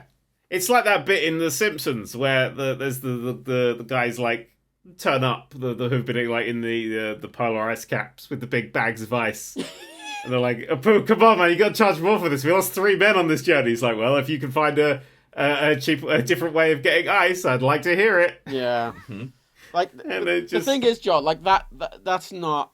I appreciate that. Okay, no.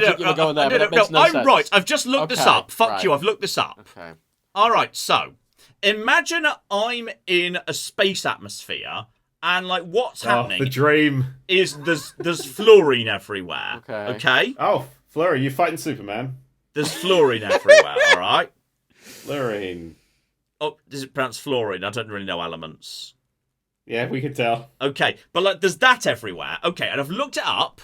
All right, so. Fluorine or whatever has got 9 electrons, 2 electrons in the first shell, and then like the remaining 7 in the next. Oxygen's got 2 in the first shell and 6 in the next. So if I just got that fluorine and my little really, really tiny atomic grabber inside my suit takes the fluorine and says, no, not anymore, you, and takes one of the electrons and tosses it out of the suit. So now it's out, now it's got like 1 less electron. Now it's got 2 in the first shell and like 6 in the next shell. So now it's oxygen. John, you know what you're describing? What? No. A nuclear bomb. No. No, hang on. What's the difference between fluorine with 1 electron taken away and oxygen? Because it looks the same to me then. The amount of protons. Anyway, okay, let's ignore everything. Okay, so my machine also has to add a certain number of protons. It can also take or add protons and neutrons. Oh, then yeah, you can do whatever. Oh, fuck yeah. So what you're saying is I'm right. All I need is a machine that can adjust the number of electrons, protons, and neutrons in an atom. All you need is a machine that can convert anything into anything. John, the problem with that solution, as the thing is, if that was a solution, nothing makes any sense. And therefore, right, if it can do that, why are the toxins getting in still? Arguably, you've made it more. You've raised a good point. Yeah, you've made it more nonsensical. Okay, no. The technology is so magical. The little tiny grabby hands are too busy changing the number of electrons and shit. They can't be dealing with all the poison that's getting in too. Poison's not made of something else, John. It's not made of poison. It's not. They're all made of the same shit, John. The little tiny atomic grabby hands that are changing the atoms around, they've been set the task of take what's in the local atmosphere and turn it into oxygen. But like, if you walk past a poison gas event and all of a sudden cyanide's coming into it, well, they've not been told to deal with cyanide. That's way more complicated. I have a further question, John. What happens if you're on a planet with literally no atmosphere whatsoever? What then? Like happens in the game Starfield. Okay, no, shut up. Games. Then, logically, there must be, like, even if you're in a vacuum, you're walking on something, like the planet's made of something, you could just change that into oxygen. You can just change the floor through your shoes into oxygen. Yeah, exactly. There'll be little tiny grabby claws in your shoes. Yeah, little tiny atomic claws, and they can change that into oxygen. Why not? Like we say, if I could just add protons, neutrons, electrons to anything, why can't I just take the carbon in the ground and turn it into oxygen? Yeah, all right, that's John. pretty easy. Just need to add a couple of electrons on. Boom. Okay. Bada bing, bada boom. Sorted. Yeah, all right. Are you actually this thick, or is it like a thing? No, literally, actually, no, that's easy. I say carbon. All I need to do is literally add on 2 electrons. Boom, you're oxygen. That's all you need to do. Guys, it's so simple. Why didn't we ever think of it before? Shit, I better call every atomic physicist. Quick! Take John carbon, solved fission! He bada solved! Bing, bada boom, oxygen. It's even in the same group. It's a fucking reactive non-metal according to this thing I'm looking at right now. Oh, John's looking at a periodic table. He's figured out everyone. They're basically the same thing. They're basically next to each other. Holy like fucking carbon, shit. nitrogen, and oxygen, turning them into each other. That's just a case of tossing in or taking out a couple of electrons. Woo! Easy peasy. Easy peasy carbon squeezy. Flowers Which is how you get the they? electrons out. You squeeze Didn't it. they, John? Yeah. I'm going to help you out here, John. John, your trees, didn't they? They convert carbon dioxide to oxygen. Yes, via the process of photosynthesis. Correct. Yeah. It's a cell in it. It's just a little cell. Get that chloroplast going, and then I'm gonna be honest. Like, if you look at a tree, they don't look that smart, do they? They just sit there growing there like idiots. They got no defense against being cut down. If a tree can do this, we can make a suit that does this. John? Yeah. John definitely was the person who cut down that tree. John, how is a tree able to convert CO2 into O2, John? Hang on, the clue is in the O. Sunlight is used as like the energy source. No. I mean like super basic. I mean, think about what I'm saying, John. Right? We're not converting fucking like gold into O2, right? We're taking CO2. No, that would be really dumb because that's worth way less. You'd want to do it the other way around. We're taking CO2, right? Yeah. And we're converting it into hang on, O2. CO2. Oh, now we're getting complicated. Now we're dealing with stuff that's multiple elements. Whoa, right? That does not exist in nature. What a novelty, right? Whoa, hold the phone there. Whoa. CO2 into O2. It's a good thing the planets you're walking on. What do you do? Elements. Right, on a simple basis. Well, what do you Starfield, that's true. What do you do to see? In Starfield, that's what's happened. You're into pure elements all the time. John, what do you do to see O2 to make it into O2? You get your little tiny atomic claw and you pull it apart. So now you've got C and you've got O2. He's not wrong. Okay, something. Okay. He's not wrong. Right. I've decided. You'll I'm going notice to go with John John, here. right? Why don't we just invent things that turn things into other things? What's all that pissing around with the fucking Philosopher's Stone? Look, this is a universe where if you want to go to the other side of the universe, you just crack open a tear in space-time and you go there. Like, I think the fact that we've got a machine in our backpack that can turn one element into another at a very small micro level to keep you alive, but not enough to make it an industrial process, because maybe it's expensive or shit, that's perfectly reasonable. Yeah. I agree. That's Why can't we Nicholas have this Flamel process? used to Literally, say, innit? every ship's got, like, fabricators where you literally plug in raw resources and it spits out finished goods. Yeah, like that's 3D blatantly printers. that's blatantly just some again, weird John. space magic. Again, John. This Just is to reiterate the point, if there's space magic, then why can't it filter out fucking chlorine? Because it's not even chlorine. It's not even. Do you know what it was? Do you know what you get poisoned by? Go on. You get poisoned by fucking argon. What? It's like argon gets you. It's a fucking noble gas. What's that? Do shit all to you. What? It's just Argon? walking along in its top hat with a monocle. Hello, I'm Argon. Out of my way, pleb. Yep, that's how it works. All right. John, I've got a video on atomic energy to send to you, clearly at some point. So you sock puppets. That might No, help. it's 3 hours long. I'm gonna be honest, chemistry was never my strong suit. Really? I kind of failed We're chemistry at shocked into GCSE. We're shocked into stun here. I got an A, not an A star. Whoa.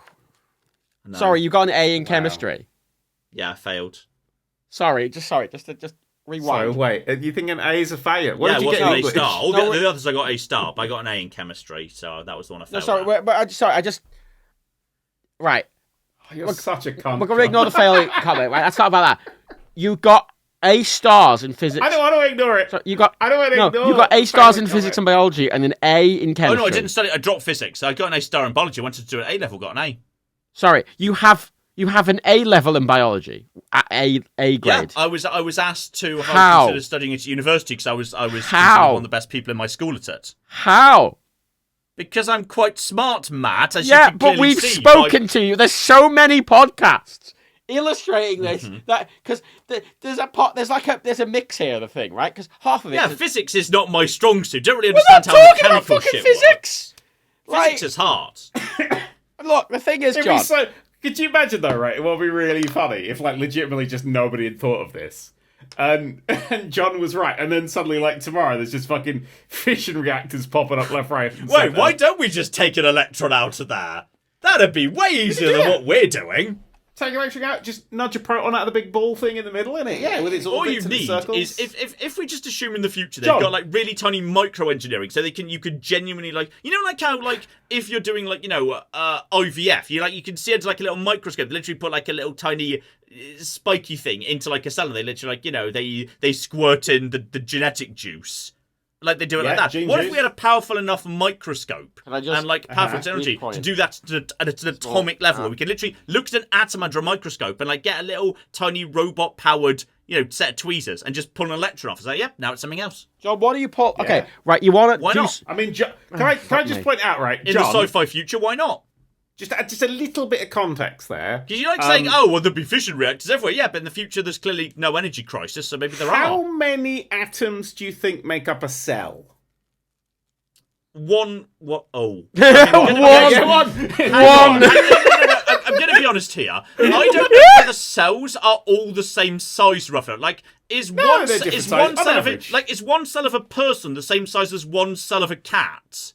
I just have cells that, like, have a roughly. You got an A in biology at A level. What do you mean the cell of a cat? What the fuck is that? You know there are different kinds of cell, John. You're not that fit. If I just pulled like a random, like a blood cell, a skin cell of a cat and a skin cell of a human, are they the same size? I don't know. Average human cell. There you go. Average human cell. The ones you stick a needle in. How many atoms in an average human cell? Well, when you say an average human cell, holy like there's something shit. just sticking in. I'm thinking like a human ovum. They're presumably quite big. Fine. How many atoms is in a human sperm? The smallest cell. Is that the smallest cell? Yeah. Is it? What? It's like a sperm smaller than like a blood cell, like a little red blood cell. I'm pretty confident. Is that true? I think the sperm cells isn't the I never would have guessed that. If you asked me to guess, I would have said maybe like red and white blood cells, because their task is very simple and there's loads of them, so therefore they're probably quite small. I'm doubting myself now. My assumption, my understanding was that. Oh dear, Mister! I know better than John the dumbass turns out to have no cooking clue what he's talking about. No, he's right. I've looked it up. He's right. Cool. So how many atoms in a sperm then, John? I like how you immediately shut the fuck up there, John. So in the event, it's like, okay, so sperm are really quite small. Yeah. Like really small. Yeah. Really small. That, yeah. I just loads and there's like 3 in it, you know, it's... Maybe like, if an atom's literally the smallest thing that can exist, but it's not like they're all packed together. Nope. Okay. Not true. Okay. But as it's the smallest thing that can exist... Matt, call CERN, tell them to shut it down. No, okay, hang on. But like the problem is, atoms aren't all like always neatly packed in together. Sometimes they're just all like floated around pretty close by to each other, but they ain't actually that close, even if it's a solid. Yeah, sometimes they're just floating, innit? Sometimes they're not even next to each other. They're not even parked up.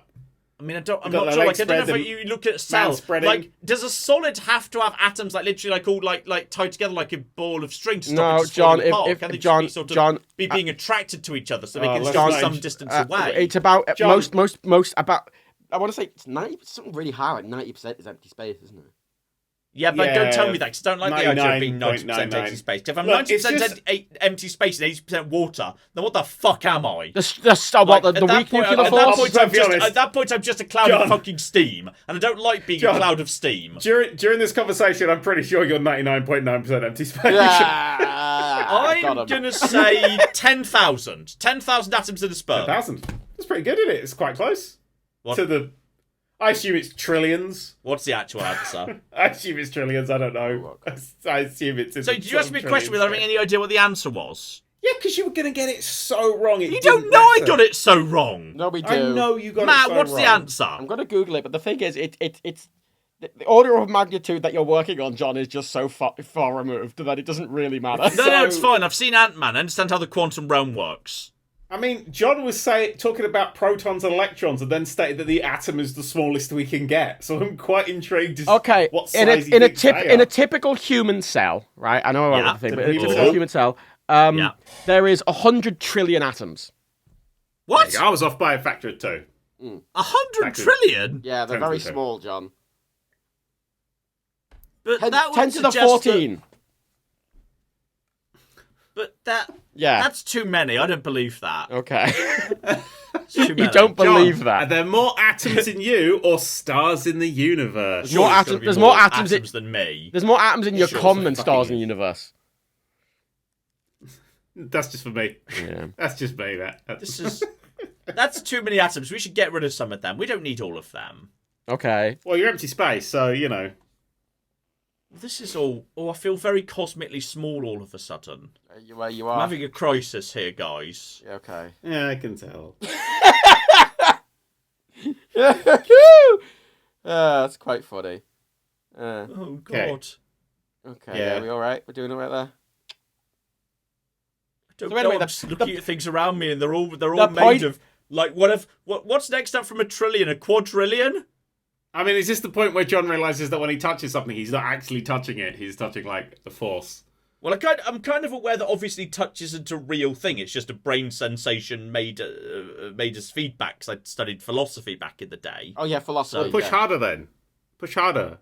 I'm just gonna push harder. I'm just gonna. You know what? I'm just gonna take a philosophical view here, and I'm gonna say I can't see it. There's the idiot. It's just to take a philosophical view. Science is too hard. Fuck it.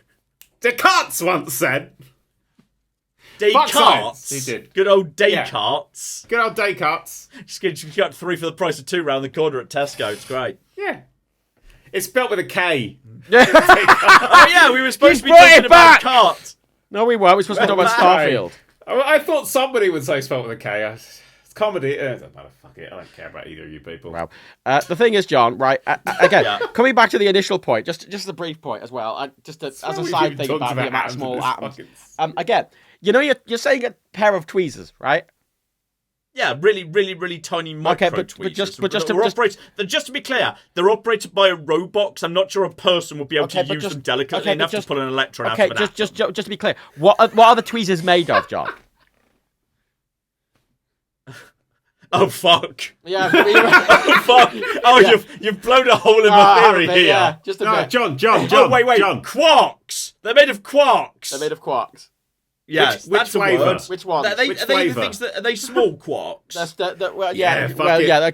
Okay. Yeah, what quarks are they made of? John, you're not thinking it through. You're in a sci-fi universe. Get a magnet, get a string, make it really small with science. Shrink it down, shrink ray. Admittedly, you've really blown a hole in my little kind of tiny robot arms operating this is the fucking I'm not point. Sure what the atoms are made of anymore. This was the ding. This was the problem. You know what? Everything else I was willing to power through the force of sheer self-belief that I could eventually find enough, get you guys deep enough in the weeds that you would admit you didn't know either. But this, I admit, is a really big barrier to my tiny robot arms theory. What are the arms made of? The thing is, though, John, obviously we can remove protons and electrons from atoms. Radiation. Yeah. In a lab, they would do it by flicks them off. They would do it by firing.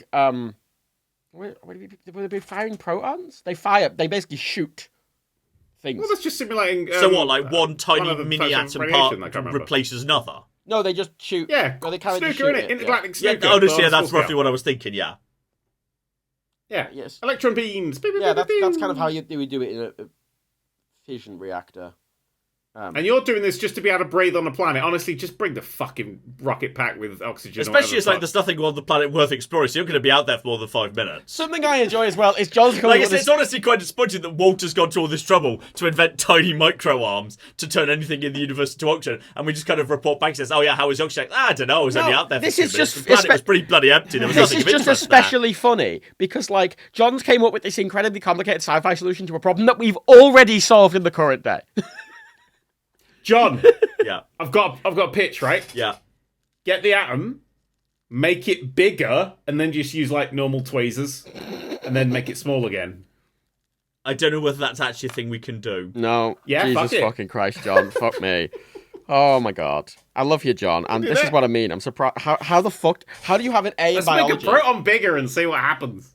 I mean, just okay. No, just hear me out here. Okay, listen to what I've got to say. Oh, we've here. been hearing you out. For Okay, like if you've got an atom and it's got like little bits, shut up, and it's got like little bits like protons, electrons, and shit floating around. Hang on, wait, I dropped it. Fuck, hang on. It's got like little electrons whizzing around it, right? Is it the carpet somewhere? Well, that is the atom. The electrons are considered part of the atom. Yeah, they're not whizzing around. They're whizzing around it in the sort of. Theoretically, could you do something that would cause the electron to still orbit, but like further away? So therefore, the atom is now bigger. Oh, that's not how that's not how electrons work. That's the way you kind of describe they work. With like, it looks like a planet orbiting a thing, but that's not actually how they work at all. I choose to believe that's what's happening. It's like levels of energy. Honestly, at that bit, I don't know. You're dealing with quantum physics at that point. Actually, arguably, with where an electron is, it's not like a physical single thing going around it. You kind of have to imagine it like a big cloud, and it's kind of vaguely somewhere in there, sort of, maybe-ish. I don't know, quantum.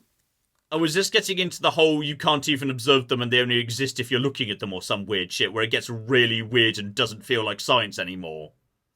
Yeah, sort fuck of, it. Yeah, you have to be looking at this Weeping Angel stuff. That's what it is. You're dealing with quantum There's physics. definitely some weird uncertainty stuff where like you've got to, where observation changes shit and it gets really fucking weird. It doesn't sound like science anymore, but it is. Yeah, you can't observe and measure something at the same time. Also, doesn't that just feel like dark magic that shouldn't be true? Admittedly, and gets fucking scary. The act of measuring something interferes with it. It is scary as well, John, because quantum. You know what? That physics actually makes sense. I've never understood that before, but you've just helped me understand that. Thank you. Well, you want to know the scariest thing, John? Right? Is traditional physics, like Newtonian physics, and yeah, I know. I hated the guy who taught me that. He was such a dick. I dropped the great thing about that, when I was 14. The great thing about he dropped it, it floats the fuck off because you don't know gravity. But the great thing about that, John, is like that doesn't seem too complicated. That and quantum physics literally don't work together.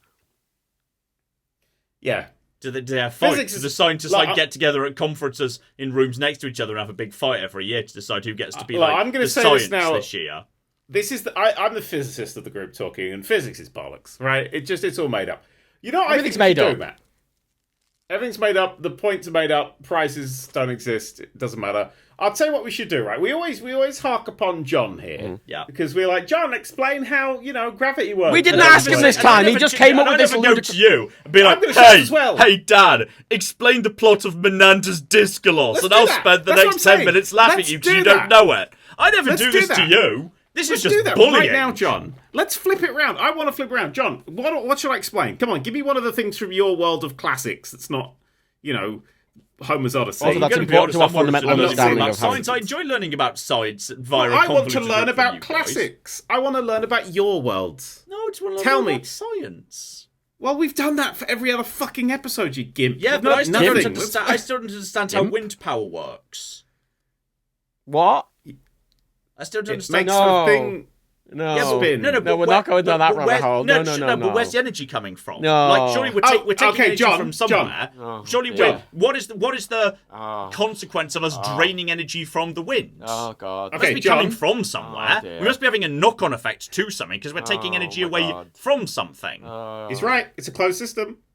Yep. All the energy's got to go somewhere. It's got to come somewhere and go somewhere. Like, surely if we just keep draining energy from the wind, eventually that's got to do something that wouldn't have happened otherwise, right? We drain all the wind. Yeah, we will run out of wind, right? That is true. It's John's right. We will eventually run out of wind. No, I don't think we're going to, because I think wind comes pressure systems or something. But it's coming from somewhere. Like, if we don't, if we keep doing this, eventually is there going to be some form of knock-on effect? Yeah. What is it going to be? We'll run out of wind. No, we won't. Shut up. This is a serious question. No, it's not. It's a serious question for a 5-year-old. Power. Are we slowly fucking up the moon? You're right. Every time the tide changes, the moon gets a little bit closer. But if we're adding resistance to the tide and the moon's moving the tide, does that mean we're pushing the moon further away or drawing it towards us, ever so slightly, like a centimetre? Yeah, no. Yeah, we are. The moon's always getting closer because of. Are we pulling it faster by adding resistance to the tide? John, honey, just as a quick note here, just very brief. Broadly, I don't believe Dan. He's just saying yes now, and I'd like to learn this. Very broadly, John. Right, the orders of magnitude of energy you're dealing with when you're referring to the Earth and the Moon and the Sun are so comically high that it doesn't matter. Like, here's the thing. Solar energy, good. Because that's absorbing energy that otherwise would be bouncing around and causing global warming, right? That's actually, presumably, the more solar energy we gather, the less global warming there is, right? Yep. Is that true? Yep. That strikes me as No, true. it's true. However, Look, wind and tidal power I'm suspicious of. Because, like, we might be fucking up the moon, and I don't understand. What if the moon goes away or comes closer? John, you would really enjoy this. John, you would really enjoy this documentary I watched recently called Moonfall, where the Shut up. Rebecca got really angry and walked out while we were watching that. The moon's going to crash into the Earth, and it's going to have been our fault because we did too much tidal power. Yeah, no, it's true. John's right. We fucked. The thing is, right? We were watching that. The thing is, if the moon flies off, that's bad. But if the moon crashes into the Earth, that's worse. Like, that's even worse. That's definitely worse. That's science. Like, if we had to do without a moon, we could do without a moon. We'd probably go off and like hang out with Mars or something. We couldn't do without a moon. No, we wouldn't. Well, it's fine. There's a bit. Well, no, it's fine. If the moon left, we wouldn't even notice. Have you checked recently for the moon? Anybody here checked for the moon Actually, recently? I saw the moon. You know what? Literally, I was just thinking a couple of nights ago, where the fuck's the moon? And it wasn't there. But last night it was there. I saw it, so it's fine. Oh, good. But last night I saw it, so it was okay. Yeah, it went off for Thanksgiving. It had an early Thanksgiving. When we were watching Moonfall, right, there's a bit in it where the main characters, they hide in a barn to escape the moon. And it's the gravitational pull of the moon. Yeah, and it's the stupidest bit in the world. And what I really enjoyed about that bit is Rebecca angrily walked out of the room at that point. Wait, hang on, you mean like the moon, because the moon's got close to Earth, like now it's exerting gravity, people are being pulled up towards the moon? No, it's like, it's like right there. People, cars, houses, but like, the moon is like... But surely the gravitational pull of the Earth's always going to be bigger than the moon, even if the moon was right next to Earth. Like, people would still stay on the ground because the Earth's got the stronger gravitational pull. Like, they might be floatier, but surely, like, John, the moon's never going to be greater than the Earth's gravitational pull because it's all based on mass and the moon's smaller. I mean, John's right. Oh, yeah. That is the first problem like, with if the you film actually Moonfall. had, if you had two Earths right next to each other, then at the point next to it, presumably, like, things right between them are weightless because the two pulls cancel each other out, right? Yeah. Yeah. But if you've got a moon next to the Earth, you might be, functionally, you'll be floatier, John, do you want to know but a you'll fun never fact? be weightless, and you'll never fall to the moon from the Earth. John, you can't. John, do you want to know a fun fact? It's true. I've actually done a real science there. No, you've done a real science. That's do I get a little star? I want to get a gold star from a chart. John, today. you're right. I'm going to have to write to whoever did that. John, the fun gravity fact, right, of the day. You're pulling on the Earth exactly the same amount as the Earth is pulling on you. Yeah, but the Earth's much bigger than me, John, so therefore it's you irrelevant. fat bastard. Surely it's irrelevant. Not in that context, no. If you jump and you fall, on a technical level, you're just, both the Earth and you are just moving towards each other. You're not being attracted to the Earth, and vice versa. You're just both being attracted to each other. This sounds like philosophy, not science. No. When you get to some science, it becomes gravity is a bit of a mess. But sure. So yes, that film was wrong. You're right. That is the problem. Then again, with that wasn't like the point of that film that like the moon was a weird space machine or some shit? Yeah. I don't want to think about Moonfall anymore. So it might theoretically have had like a special gravity machine that made it massier than it actually was. Massive. Yeah, unless you're in a barn, a rickety barn, in which case you're fine. Yeah, the mountains got pulled away, but the barn was fine. Yeah. Not even joking. It's great. It's like how in Starfield, Earth lost its fucking complete everything. Yeah. And so everything was burnt to sand, except for the shard, which is a glass the shard's tower. There? Yeah, loads of like stuff's just famous landmarks are there. The shard survived. Yeah. The shard survived. We've got no Sorry, did anything else in shielding London at all. survive? No. Like, Sorry. Major cities around the world where lots of people live, like their famous local landmark just gets to be there, so you can go visit it. I have a question. I have another question. Wait, how far in the future is Starfield? 6 years. It's about 400 years or something. Okay, so just to clarify, in 400 years, the Earth is destroyed. Everything in London is gone, right? Yeah. All of the stone buildings that have been around for like hundreds and hundreds of years, right? Why are you asking? Yeah. I'm not cocking Bethesda. I didn't write this story. I'm not cocking You here said it to had good defend the writing. logic of it. You're a classicist. This is like your vibe. What? You talk about it's old buildings hanging No, around no, after I wanna see 100 what Well, this I'm years. going to be honest. No classical civilization has ever suffered its atmosphere got sucked out. Yeah, but the fucking Colosseum's still there, isn't it? Yeah, but because the atmosphere's not gone away. I don't know what happened to the Colosseum if the atmosphere went away. It wouldn't evaporate. Where's it gone? It was the magnetosphere that collapsed in Starfield. Yeah. Oh. So basically, there was full exposure to everything. Oh yeah, and then the atmosphere bled off because of solar winds. Okay. Yeah. So everything was turned to sand, and everywhere's a desert except for the shard because it's made out of like slightly thicker glass. Let's be honest here. This is here for narrative necessity, which is they want to have Earth in the universe, but like if they had Earth, everyone would go to Earth and be like, well, where the fuck is like this stuff that was here previously? You've got to destroy the Earth in some complete. It's now been wiped down to desert level, because if you don't, people are just going to go, well, I've gone to the bit of Earth where I know my hometown is, so why isn't it there anymore? Yeah. Like, you've got to just burn the Earth to nothing. It's not even fallen over a bit. It's stood up perfectly straight. It's not even fallen over. Even fucking the Last of Us buildings are falling over. It's there. It's just there. It's fully there. It's got like a bit of dirt on it, but it's fine otherwise. Well, they reinforced it a bit because they knew it was coming. Like, humanity knew this was coming, so, like, their favourite buildings, they, like, propped them up with some extra strong reinforcements. Everyone's around, right? They're like, shit, we got to save something in London. What's the one thing in London we should save? The shard. Was they shrunk it down, and then they rebigged it after everything they did that, man. Yeah, they added some extra electrons. Yeah. Made it stronger. The electron reinforced it, man. Oh, did they? Yeah, that makes sense. I have a follow-up question to that, actually. Oh, good. Hey, Jesus Christ. So, okay, we've established you can add electrons to shit. Have we? Okay, sure. Okay, we sort of established this. Okay. I don't think we did, but okay. But, like, the periodic table doesn't go on forever, right? Like, at some point, if you add too many electrons, does the atom just become unstable and you can't add any more? Like, is this what scientists, like, spend all their days doing? They just try and add more and more electrons, because then they can invent a new element, and then they can name it after themselves. Yeah, basically. That's actually real, yeah. That's basically how it works. Nice. The higher you go... So, Matt, if you just found a way to, like, add more electrons than anyone else has ever gone before, you could just name Matium. And that's just an element now.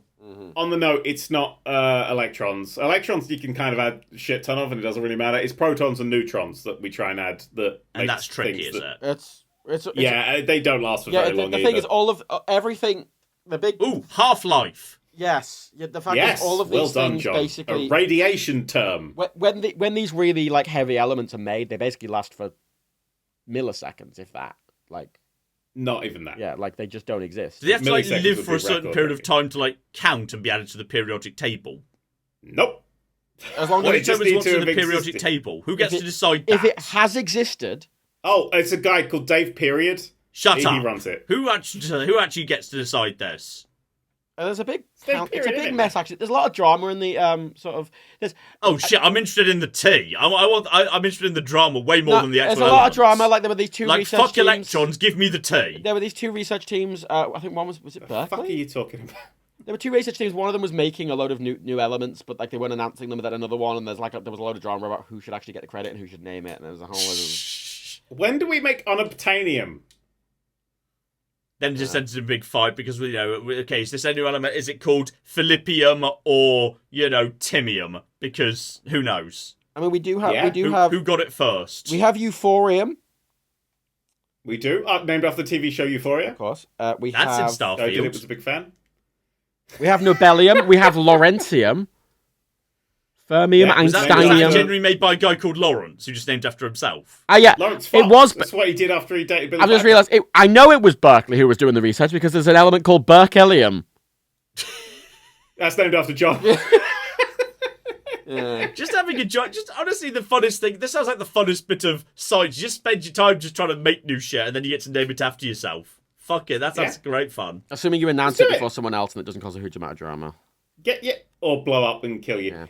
Why don't you just go get your machine, John, and just start bashing out new elements? Well, presumably, in my science version, there's like functionally infinite elements. There's no point in the period. This is why there's no. This is why you never see the periodic table in Starfield. It's been retired because now it's pointless.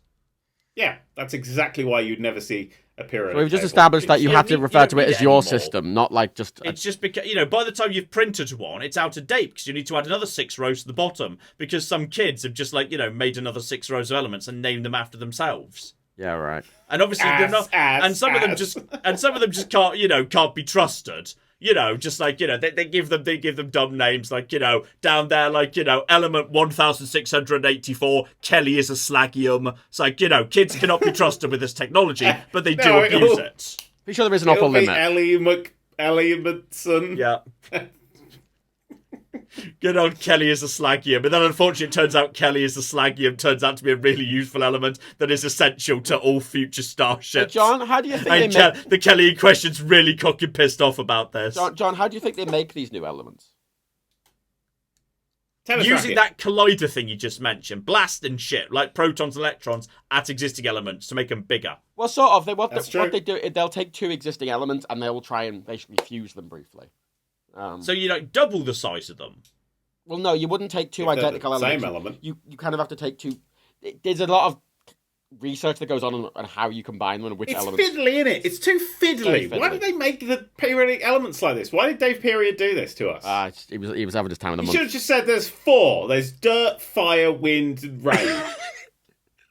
And then we can make everything from those. What about ether? That's what you should have done. What about ether? Don't forget about ether. Ether? That's fire rain. It's a bit of dirt. What's electricity in that system? Plasma. It's fire, water, dirt. It's all of them jumbled up. It's like lightning's in the middle. It's like the ultimate mega element, like Captain Planet. Yeah, Captain Planet is another lightning! Element. Have you got a magic ring, John? Actually, don't answer that. Yeah, no. You don't want to know what he was doing on top of the theatre. He's doing what on top of the theatre? Nah. Maybe if Heart wasn't available and just the other elements had to use their rings together and try and summon Captain Planet, they'd summon Captain Lightning instead. Yeah, or Captain America. I mean, that would be interesting if, depending on which rings were available, they just summon someone different. There's all different combinations. Oh, how many different combinations are available? If there's 5 rings, you need at least 2 to summon somebody, and then you can go up to all 5. Okay. Because all 5 is only one possible combination. Does the order matter? No, the order doesn't matter. It's 5 times 5. 25. Yeah. There's your answer, John. You did that really fast. Yeah, it's 5 times 5. 5 times 5. Thank you. Yeah, but you don't need to have... You can't have... Hang on, you can't have just one. It's got to be at least 2 rings. Oh, I thought you had to do all of them. No, it's going to be... No. Okay, so it's 20. How can you have taken 5 off when that's the only rule I've implied? 120? I can't do it now. If any 2 rings, and any 3 rings, and any 4 rings, and then of course all 5 rings, but there's only 5 rings. So any combination of rings, but it can't be any rings in a row. Oh, it's the set 5. Oh, yes. So wait, that'd be 21, surely. I don't know. No, that's nowhere near enough, surely. Sorry, I don't. Well, if the order's not important, it'll be 1 by itself. 1, 2, 1, 2, 3. No, 1, not 2, 1 3, by 4, itself. 1, 2, You 3, exclude 4, 1 by 5. itself because 1 ring just does its own thing. Well, that's what I'm saying. It'd be if we're doing 5 times 5, and it'd be. Is there how many rings are there? There's 5. Oh, so it'd be Ring 20. of French. It's 20 then. Ring of Literature. Ring of Archaeology. It's someone Captain Picard. Is that right? Oh yeah, that's a point. This is the biggest archaeological find of the decade. Great if these were just academic disciplines. If I just got the classics ring. Classics! Go, Captain Classics! What would be my individual power? Because it's not quite as good as summoning fire. I don't think Classics comes with a power, John, as proven by... Unemployed! I just point at someone. Classics! It makes them unemployable.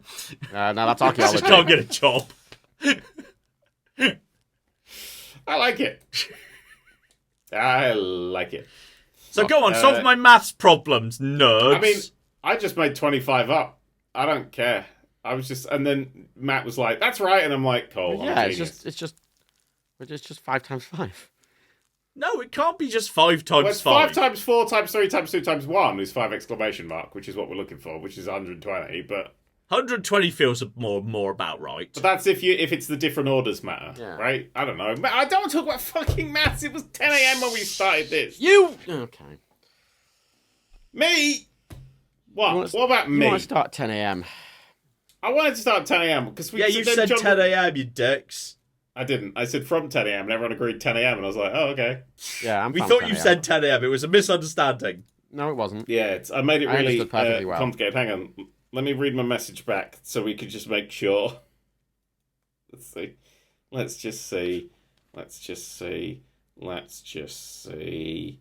10 a.m. onwards for me. That could be any time. Yeah, exactly. Starting at 10 a.m., working from 10 a.m. Yeah, so any time from 10 a.m. onwards. Yeah. No, 10 a.m. onwards with just says to me, start at 10 a.m. and then we'll go from 10 a.m. Yeah, it sounds like your problem there, John.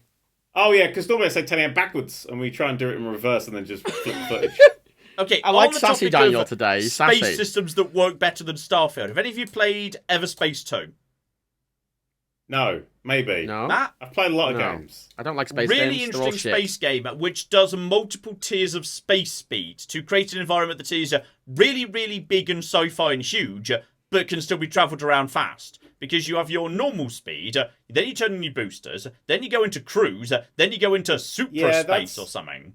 So as a result, like every space game something does can it, be John. like fucking 10 million miles away, but you can still get there in like 30 seconds. Yeah, you gear up.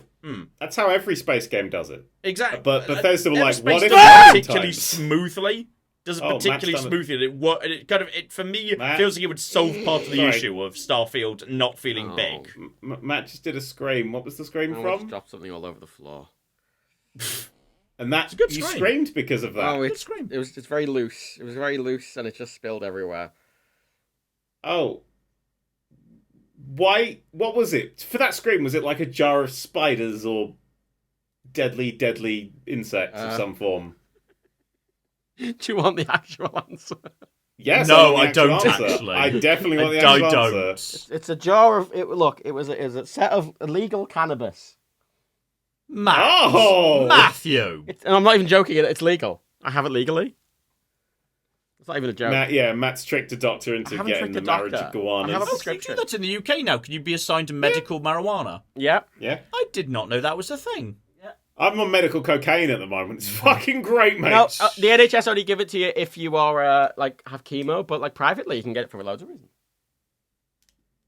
This Privately, doesn't sound legal. It is legal. This doesn't sound legal It's at in my all. medical Private record. I healthcare. spoke to my GP about it. Like my legal medical opium, I know that's just a polite excuse for my crippling addiction. I think you need to admit you have a problem. There is legal I can medical imagine opium. John's medicines all come in like black jars with corks in them. Like little. The thing that it's just... you know what I learnt about drugs recently, here we go. not that recently, but not that long ago, which is apparently black tar heroin isn't the good heroin. We can't talk about black tar heroin. I just always assumed black tar heroin was the good stuff. I was told it's not, it's the really bad stuff. Yeah. I assumed it was like, you know how like if you go to like Tesco and like rather than just buying like, you know, the basic lasagna, you get like the fancy lasagna that's in like, you know, that's got like the black packaging and the swish gold lettering. I assumed black tar heroin was the heroin that came in like, you know, a fancy black package and it was the good shit, but apparently it's bad. It's not a credit card, John. It's I just kind of assumed that the black tar heroin was the good stuff because otherwise, like, you know, there was heroin. But if you're gonna point out it's black tar heroin, say, oh wow, you decided to go for the black tar. Oh yeah, you know it's a special occasion. Admittedly, the black tar stuff. Oh, very nice. for the longest time, I thought it was What important. world does fucking tar imply like? Tar is like if you've been broken up for 3 years and are celebrating the anniversary of it. It's not a material that's a positive. Well, you I've say never said that, anyone but I go, don't oh know. shit, Maybe look, it's tar. useful. Wow. Like I don't know what use tar has. Like I don't Tar's know. a horrible word. I mean, to me, tobacco doesn't seem particularly appealing, but lots of people smoke. And what's in there? Tar. You don't want that shit. Wait, I thought the tar was distinct from the tobacco because can't you have tobacco and like vapes and stuff? Yeah, and then you you've take got the to tar put- out. Yeah, when you tar's burn something, it's in really. cigarettes and things, and it glues it together because they're like, yeah, it killed the elephants. I learned that when I was actually when I was playing Trucking Simulator. Actually, I learned that black tar heroin isn't the good stuff; it's the bad stuff. Why did you learn that in Trucking Wow. Simulator? we were just discussing Roleplay. We were just Heavy shipping, roleplay. We were just shipping some drugs around in Trucking Simulator, and I learned Okay. lots about drugs while I was doing it. All right. I downloaded some of the DLC. Some of that's wild, by the way. Cool. Yeah. So yeah, that was American Trucking Simulator. Some of the DLC of that. Whew, you learn a lot. I just enjoy when you said so wild, I was like, I could say some things that once upon a time got Jeremy Clarkson in trouble. I've decided to not. Yes, well done. You've learned something. Yeah, I learned so something. if you're That listening apparently to that's this, the bad don't, type of heroin. Don't do black tar heroin. Don't do or heroin. the other type. Don't Don't do heroin, kids. Yeah, there we go. We've got a good thing. Okay, other big games. We should mention. It's been so long since we've done these. We should mention like other big games and shit that's come out. I still enjoy the fact that Matt slightly knocked over some fucking flowers. Yeah, they're expensive. Anyway. They're expensive flowers. They're pricey flower boys, and they spilled all over me. Okay, we don't have time to give these full Also, they were not Starfield flowers, they discussion. grinded Just flowers, it's fine. make noises to indicate your opinion on games. Baldur's Gate 3. Fucking amazing. Yeah. What a game. Jesus Christ. That's 10 not out of a 10. noise. I asked for noises. Oh, what was that then, John? What is this? Is this not a noise? That's true. It's several noises. You know what? I'm really struggling to get into Baldur's Gate 3. I'm trying. You're thick as shit, John. No, I can't deal with the combat. It feels really clunky. It's the combat. The combat feels clunky to me. That's the bit I can't get. I really enjoy the story and the world, but I find the combat clunky. And I can't get into it. It's turn-based. You just pick what you want your characters to do, and they do it in turns. But I just really struggle with the exact positioning, and you've got 10 million mini actions you can do. Oh my god, I bet fucking you's a riot. I've never done tabletop gaming. This is new to me because I've never done tabletop gaming. Well, neither have I. Baldur's Gate's a 10 out of 10. I don't really like turn-based at all. I think it's really good. I'm struggling to get into the combat, and I don't know what the barrier is. It's John's not fair. You just put the people where you want them to stand. I'm not saying I can't do it. I can comfortably win fights. Like I just don't find it I don't find the combat enjoyable. Because you don't know where to put your pieces. Because you like a grid, didn't you? Maybe I'm being hit by choice paralysis because there's so much I could do. I don't know. No, just hit people with sticks. Just get the cool maybe sexy frog person and bash them with sticks. It's just there are so many options. I feel overwhelmed by choice, and I feel a bit more comfortable with a slightly more focused experience that unfolds naturally over time and gives you more and more toys you go. But like, if you pick one certain characters, you've got cocking 20 abilities from the get go, and maybe so that's you a bit just organise your hotbar, neatly organise your hotbar, and everything's fine. Maybe I'll just be like, which one's got no options? Like, does a barbarian just hit people with a stick? No, because she like goes into rage mode and oh, has fuck's sake. Is anyone simple that I could just learn the basics with? Your main character. You can just be simple. Just do basic hitting. John? Yeah. What's in your kind of running for Game of the Year? You know what? This is one that'll surprise you if you haven't played yet. If you played the fucking RoboCop game. Holy shit, you need to play the RoboCop game. I actually watched RoboCop last night, coincidentally.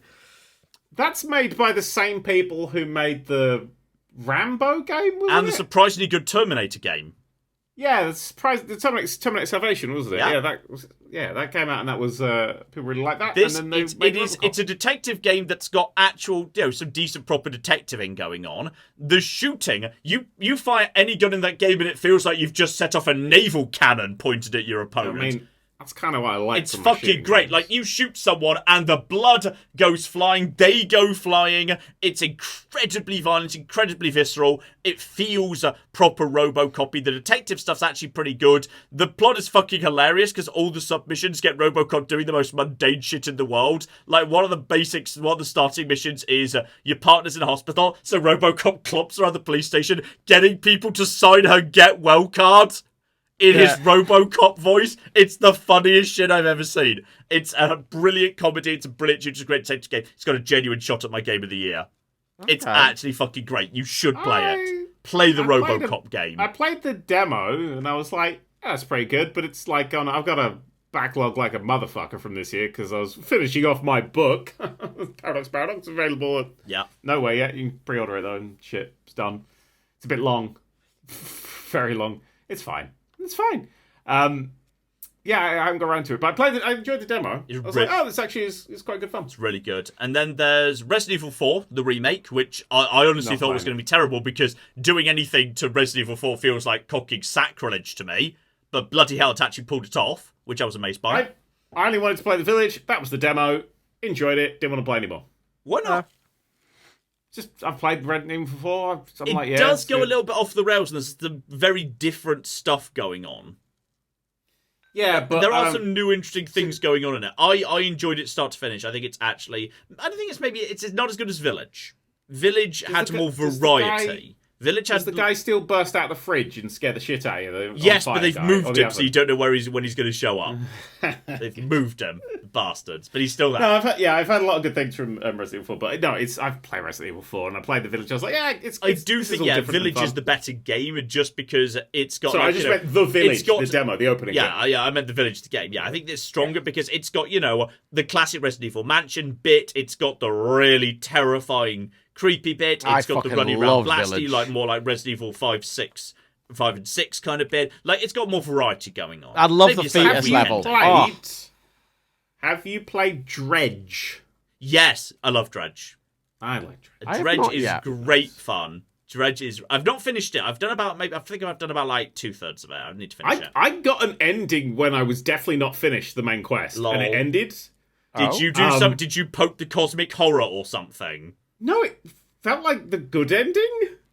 What, did you sail away and say, fuck this shit, I'm not getting involved in this anymore? Everything, I mean, not everything. Which does feel like, generally in cosmic horror games, the best option does just seem to be get right back on your boat, piss off, and never think about this area ever again. No, I kind of fixed the area, but I definitely didn't complete the quest, the main quest of the game, and I was like, oh, okay. Yeah, good for you. I like a good ending where you basically say, I'm out, I'm going to find a different solution. Because I'm blatantly heading towards self-destruction and being eaten by Cthulhu right now, and I don't fancy that. Yeah. That's fair. I'm totally up for that sort of ending. And nothing touches my boy Chia.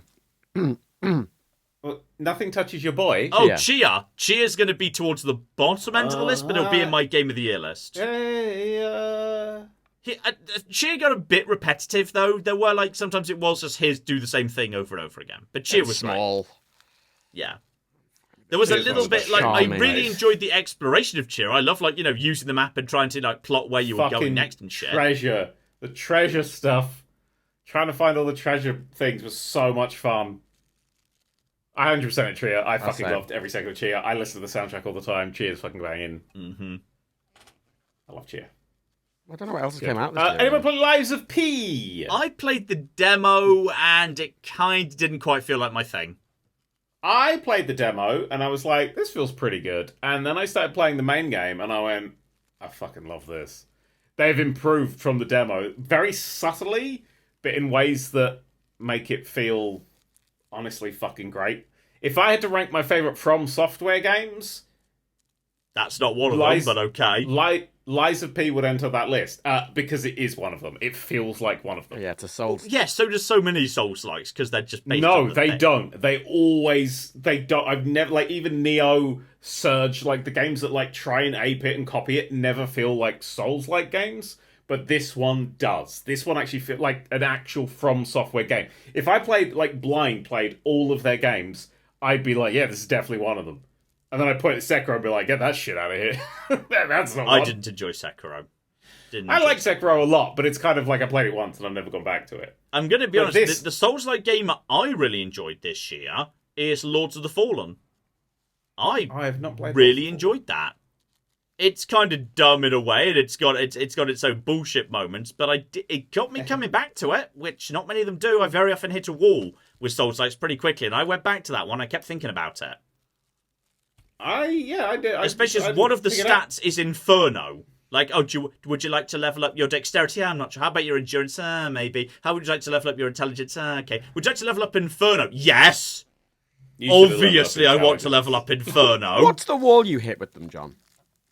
Normally, it's a point where the game's basically said you cannot proceed any further until you pass this particular bullshit area where you've got to run through the whole bullshit area and then a bullshit boss as well. And I feel like it's not a test of skill or an understanding, it's a test of endurance and cheese. And I find it annoying. The big tree from Dark Souls. That's what a lot of fucking Souls games are, aren't they? No. The elegant ones don't feel like bullshit, though. Like, you should feel like, okay, if you die in a Souls game, you should always feel, okay, fair enough, I either didn't do something right, or I have learnt something. Yeah, I fucked that up in some way. Like, Liza P, I've died only, like, a handful of times. Like, I'm kind of walking through the whole game, and that's put me a little bit on edge. I'm like, is this kind of... And then every now and then, just like a normal enemy will just corner you and gank you, and you're like, okay, yeah, no.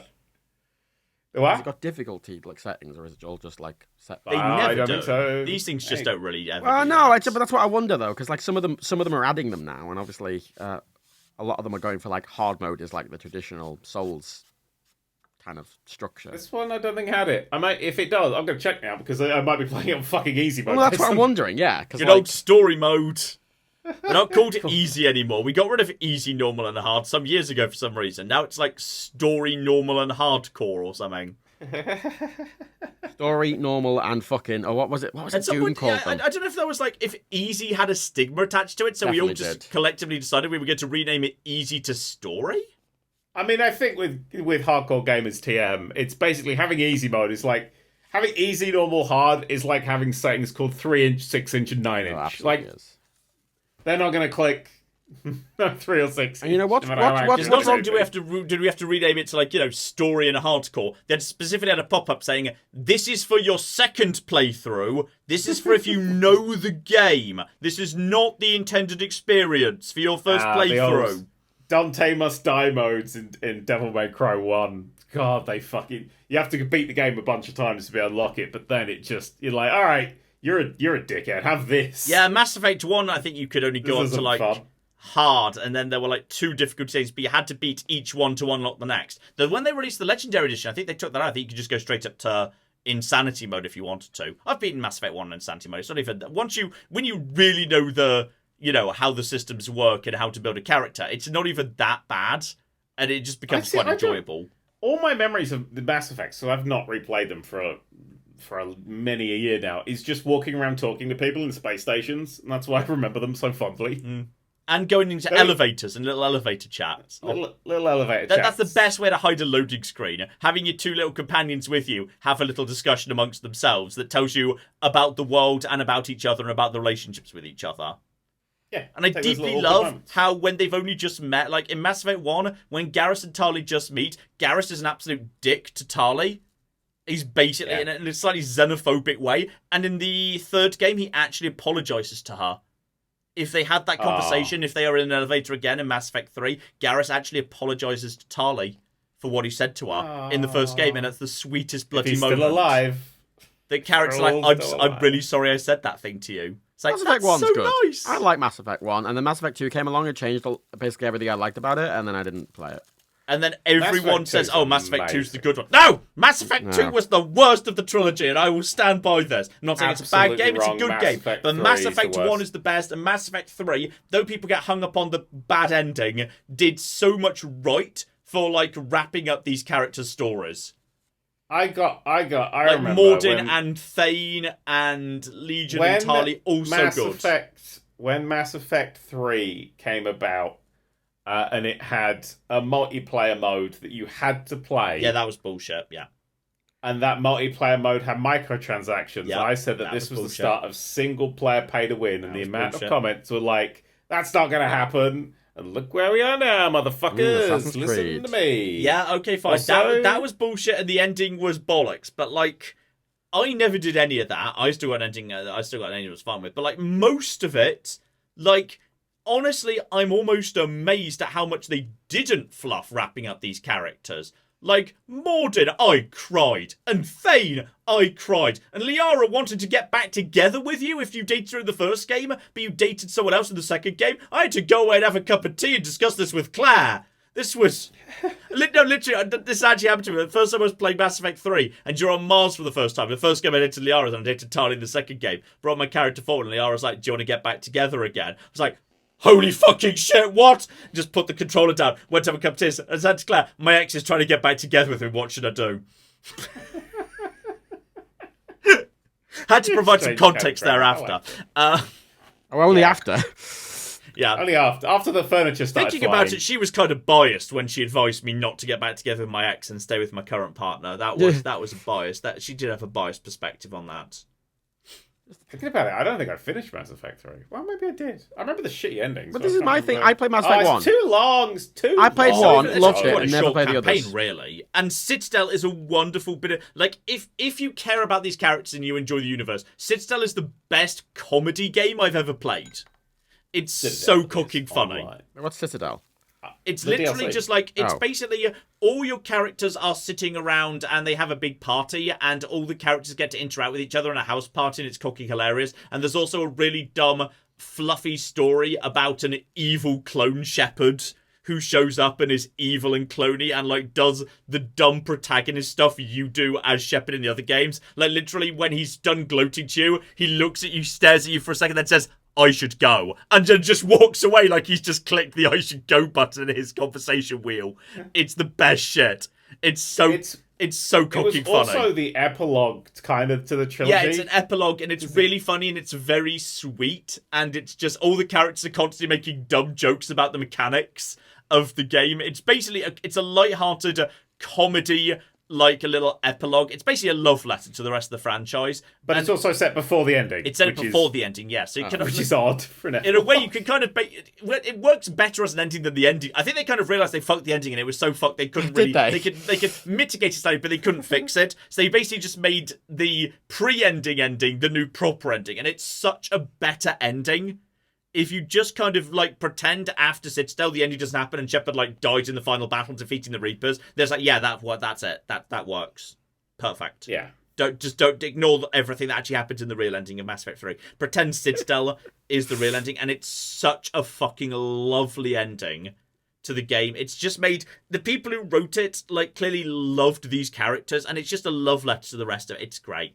It's not the people who wrote the ending. It's wonderful. It's just so wonderful. And, like, literally, it's about the power of friendship, which the whole franchise is. But it's explicitly stated in the ending. It's basically, like, the power of friendship. And the reason Evil Shepard loses is because he doesn't have friends. And the reason you win is because you've got friends. Yeah. It's just like literally, Evil Shepard yells at you, you know, why can't I beat you? And then, like, your friends come and help you. And he doesn't, and his friends don't come and help him because he doesn't have any. And it's just the entire deal. It's just a little DLC about about friendship is magic. That's it. It's wonderful. It's so sweet. What a nice thing that you've definitely talked about several times in this podcast before. Shut up. It's great. I love it. You said shut up to me so much today. Yeah, well, you're mean to me too. You're a bully, Daniel. I know. I am a bully. I'm a big, fat, smelly, ugly bully. Hey, you play Spider-Man 2? I've not got a PS5. Poor as well as ugly. What? I mean, dumb. I don't have a PS5. I should get one. I have a PS5. There's so little on the PS5 I really want to play, to be honest, but I should get one just for that. Yeah, PS5 definitely front-loaded its stuff. It was like, look, there's cool games. I'm like, cool. And it's like, okay, I wouldn't mind playing Demon's Souls. I wouldn't mind playing Spider-Man 2. Well, this is the thing, though, right? Spider-Man 2 is Spider-Man 1. PC. That's on PC. On PC. Everything's on PC aside from Demon's Souls and Spider-Man 2. Everything else. And Ragnarok, I guess. That'll be on PC sooner or later. Oh, yeah, they will be, yeah, but everything else is on fucking PC, so I'm like, well, I don't care. Spider-Man 2 review. It's the most fun costumes and photography Spider-Man game. And once you 100% it and then realise that you can turn off all the web assists, it becomes a much better web-swinging game as well. Which was fucking infuriating to find out after I'd completed the game. I really enjoyed it. I did not maxing out like the realism or whatever. So if you go splat and there's proper physics. Well, Daniel's a Spider-Man 2 purist. It's a lot more proper physics. You're basically just making ropes come out the top of your character's head and swinging off them. So it's a lot harder and it's a lot more fun. I mean, I kind of like they did that, like during the middle of like, you know, a major, clearly very set piece where you're chasing a character down, exploding thing. Spider-Man could just slam into a lamppost, fall to the ground and die. The lamppost did him in. I find that deeply, delightfully entertaining. Yeah, there's none of that. You'll have like a recovery thing. It's very recovery. Or you can turn on full damage if you. Yeah, I'd also, if I was having that, I was assuming you'd also max out full damage. Surely, like Like, it feels odd to have a tricycle where you've taken the training wheels off one side but left them on the other. Why do you need training wheels on a tricycle? It's a 3-wheeler. Yeah. Maybe I feel like it would be steadier with 5 or like 7. I have seen clowns ride tricycles. Oh my god!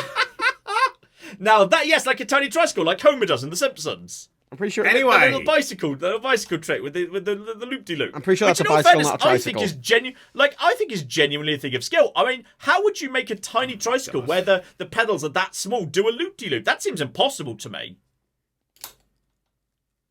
Okay.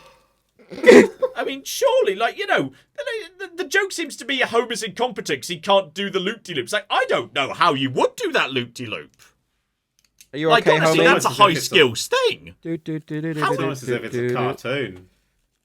Yes, but the implication of the joke seems to be Homer messes it up repeatedly, and thus he is an inept buffoon. But, I don't know, man. I don't blame him for not doing it. I'm not sure how you would. Sorry, that's one of my favourite Simpsons episodes. And it's entirely for the kill wealthy dowager line. Is this about Spider-Man 2? No. Look, I don't... The thing with Spider-Man 2, right, is Spider-Man 1, I'm like, oh, this is new and fresh. And Spider-Man 2 is just more. It's more, but you get to play as Miles. Like, you did Miles' best character. Yeah, but counterpoint, you get to play as Mary Jane again. I think that's the thing. That and Ragnarok, both of them, when those games came out originally, they were, so new and fresh, and it was a big deal. But, it's just more of that. And I'm like, well, I had that already. Well, I feel like this changes... This had enough... I mean, the problem with this one is it definitely goes, I like Spider-Man to be the guy on the ground. Friendly neighborhood. Friendly neighborhood Spider-Man. Spider-Man 2 goes full alien invasion. Oh. It's at a fucking... And you're like, oh. You see, and it's dumb, and I really hated every second of the story that was Parker's side. But I love Miles, and I like the side missions where you play as, there's one side mission where you play as, Miles' a friend. The thing is, I think my Spider-Man game I would buy a PS5 for is I don't really like Spider-Man has loads of gadgets and is a gadget superhero. I think Spider-Man should be he's got his web shooters, and the game should say to him in the tutorial, hey, you can shoot webs, and you can shoot big webs, and you can shoot webs that go from point A to point B to create, threads and whatever. Have fun. Figure it out. It's an immersive sim where you figure out the cleverest ways to use your webs. And that's it. I don't think Spider-Man should be here are 4 tools on timers that here are gadgets. I don't think Spider-Man should be a gadget hero. And that's what kind of puts me off it a bit. I 100% the game. I do not know what the gadgets do. I just would go into a battle and spam them all, and then I'd deal with whoever was left standing. Because they didn't matter. I didn't bother to level them up or anything, because I was too busy unlocking really cool costumes. That doesn't sound good. That sounds bad. No, and I must say, if you didn't care enough or were invested enough to know what your own core mechanics did. I didn't fucking give a shit. I didn't give a shit. The plot was pissing me off. Every time I'd play as Mary Jane, I made this noise. Oh, for fuck's sake! I like how every bit of footage I've seen with Mary Jane, they just gave her a gun, and she becomes she becomes Agent 47. So she can just basically take down an entire army by herself. Yeah, they should give that gun to the bad guys, because that's a good gun. Instead of the stealth missions, you basically can just run through and obliterate everybody. Including one of the really strong enemies, and it actually is easier to kill one of those strong enemies as Mary Jane than Spider-Man. Is there an universal explanation as to where she got the world's strongest gun from? Yeah, she just kind of had it. Okay, she just ordered it on Amazon. She's such a world's strongest gun on Amazon. It's okay, I'm now stronger than Spider-Man. I mean, yeah, she should have had just a Glock. It would have saved a lot. Spider MJ, has a gun, bang, bang, bang, bang. That's reminded me of a roundabout thing, because of course the podcast is coming back. So, and of course, something that has came back from the earliest of the podcasts is... Oh, who is it, Daniel? Your erectile dysfunction. That's right, David Cameron. Oh, no. Why would you bring... We're talking about... I was going to talk about how you get all the cool suits from Spider-Verse, and there's loads of... Don't mention that fucking prick's name. On Doctor Who's birthday of all fucking days. But everything's coming back, what? you know? Everything's... Doctor Who's birthday tomorrow. Everything's coming back. And that date's What's when we Doctor Who's... You mean the anniversary of New Who coming back? No, the anniversary of original Doctor Who starting, the 23rd of November, 1963. Oh, like the first Doctor episode. Yes. Yes. Which so has been involved in all sorts of catastrophic, hilariously wacky legal wranglings recently. Yes, it has, but brilliantly, it doesn't matter, because they're only arguing about the bit that's like caveman politics is absolutely shit, and honestly, skipping it makes for a better viewing experience. But tomorrow, BBC are releasing a recolorized version of the first Dalek serial, and they've knocked it down from 175 minutes to 75 minutes. which is a big improvement. And they've also recorded new lines with like the original Dalek voice actor. Oh. Which is he's alive. Madness. I believe he's like 90 or something. All right. I don't know if it's the original or like one of the original ones, but like there's like newly recorded lines that Russell T Davies has written, and so they've basically gone, what if we just kind of made it a lot more modern? No, that's fair, because you're not allowed to say it because you'll get attacked by nerds on the internet, but can we be very obvious that lots of old Who, the main reason it's not fun and you don't want to go back and watch it is because it's catastrophically slow, and a story that really has about 40 minutes worth of content is serialized across like 5 episodes. It's age padded to bullshittery. Look, I can literally see a Dalek from where I'm sitting, a full-size proper Dalek. I completely agree with you. It's barely watchable, some of it. I mean, like, it just feels like every single serialized multi-part episode of Doctor with bullshit cliffhangers could just be squeezed down to one, probably could be squeezed down to one tight 40-minute episode, and that would be sort of watchable. I mean, they and used even to have, then, not like entirely. 3 edits, if that. It was like 2 or 3 edits they were allowed. I mean, You could edit 2 or 3 times. It just had to be big, long takes. It just kind of had to be the thing. And now Doctor Who's, Beep the Meep and David Tennant and rushing about and silliness. I'm excited for it. It's this Saturday, by the way, John. New episodes. Is that the new episode where, yes, Tennant's back and whatnot? Season 1, Russell's calling it. Wait, that's yes, they're redoing it, and possibly the next episode's going to be like a soft universe reboot or something. I like the children. No, I liked the. not with Doctor. Was it a Children in Need special that Russell did with Tennant? Yeah, I like that. It was fun. They brought Davros back with the Julian Bleach, the guy who's been playing him since Tennant was the Doctor. Yeah. The first time. Davros back. Funny Dalek story. Probably. What's his name? Lots of people on Twitter taking it far too seriously, given it's a children need story, and thus almost certainly should not be worrying about whether also, it's canon. Doctor Who. What's Twitter? Oh, Twitter. Why are you on Twitter, I just love John? how much anger there's like, but then that why that shouldn't be as messed up with them. I was like, yeah, come on, it's the cocky children need special. Do not worry about whether this is actually a continuity thing. For fuck's sake. Don't get off Twitter. Join Blue Sky. It's great. I mean, the Doctor does refer to the scene as, he's like, oh my god, is this the genesis of the Daleks? Yeah. And I'm just like, yep, 10 out of 10. No, who gives a fuck? It's Doctor Who's continuity. It's a messy blob of shite. That's why we love it. Okay, I'm can I say something? Right? Here's my. I was about to give a hot take too. Would you like to give your hot take first? I believe that David Tennant is not going to regenerate. What? I think we're spinning off. I think there'll be some shenanigans like they've done before, like with the making the Dr. Donna thing, and I think Tennant will still be a version of the Doctor who's alive and about the place. Shudi will go on to be the actual 15th, but then we can have a David Tennant Doctor Who series as well as the Ncuti Gatwa Doctor Who series. I mean, do you even need to do that? Like, even if they do have David Tennant regenerate, like, David Tennant could just show up anyway, like any other Doctor crossover special. It means a bit of a Mayfly Doctor, though, because he's only going to be around for 3 episodes. It's a quick regeneration turnaround, isn't it? I think shenanigans are afoot. It's already shenanigans are afoot because he's regenerated into an old boy. It's all shenanigan-y. It's happened before. Okay. Everyone goes, oh my god, it's never happened before. But in the 50th anniversary special, we meet the what's he called? Fuck, the curator. Yeah. Played by Tom Baker. Oh, yeah. Who is a futuristic version, super future version of the Doctor. And they did also very specifically say, Peter Capaldi intentionally regenerates into someone he'd seen before. Yeah. Like, sometimes the Doctor just regenerates into someone he's seen before. Subconsciously, he did that. Yeah. Sometimes the Doctor just sees someone and be like, I'm going to be you next. Fuck you. Yeah. Then maybe I'll go back and mess with you a bit. You know what I want? I just want good stories where if they blow up the universe, they magic it back at the end. Mm. That's all I want. If they go, there's a big fish. Oh, look at the big fish. We got to deal with the big fish. And then they, halfway through the episode, forget that there's a big fish and we never hear of the big fish again. Yeah. I don't want to stop the Doctor to be the center of the universe. I also want the Doctor to side with Nazis. What? I don't want the Doctor to sign with Nazis again. That was really bad. Yeah. No, my problem with the Doctor is that legitimately happened during the last run. They kind of made the Doctor like Jesus, Space Jesus. Yeah, that'll be undone. I don't want him to be. I just like him being a guy.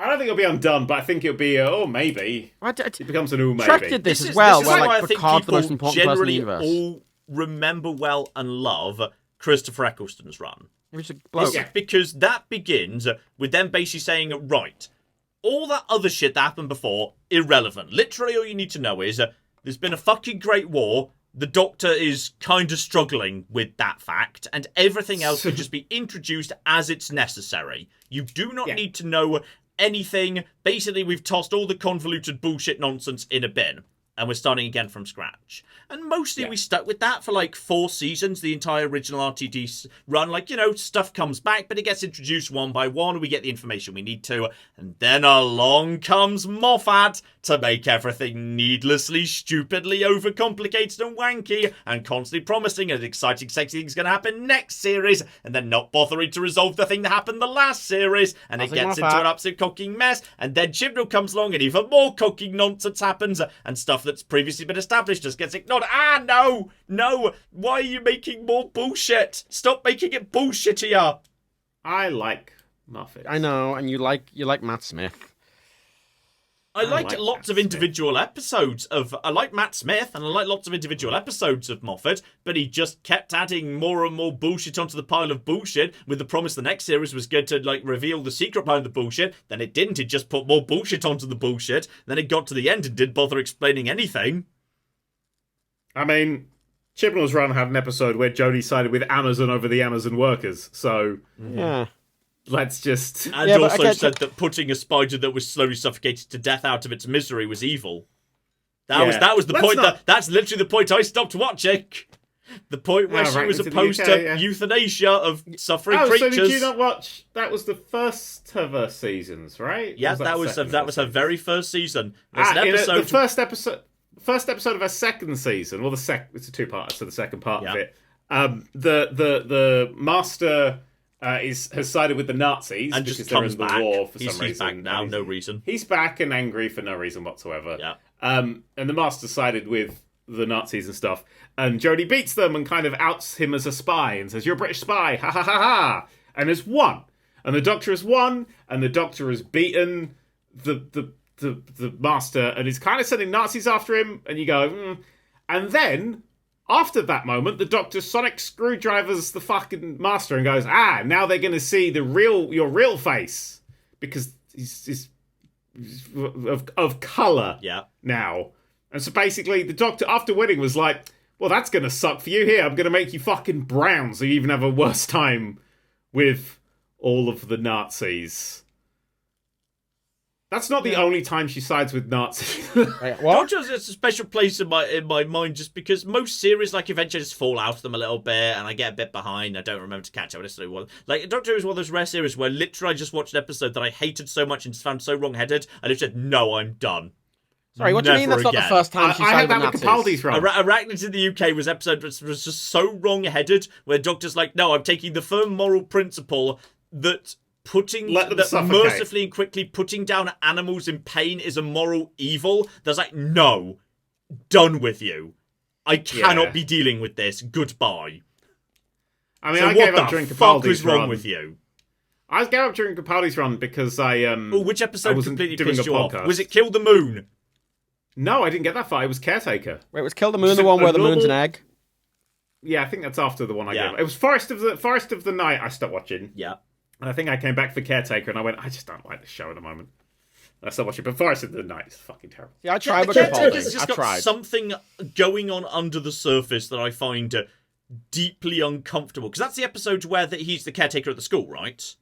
Yeah. And he knows that Clara is sort of into one of the other teachers.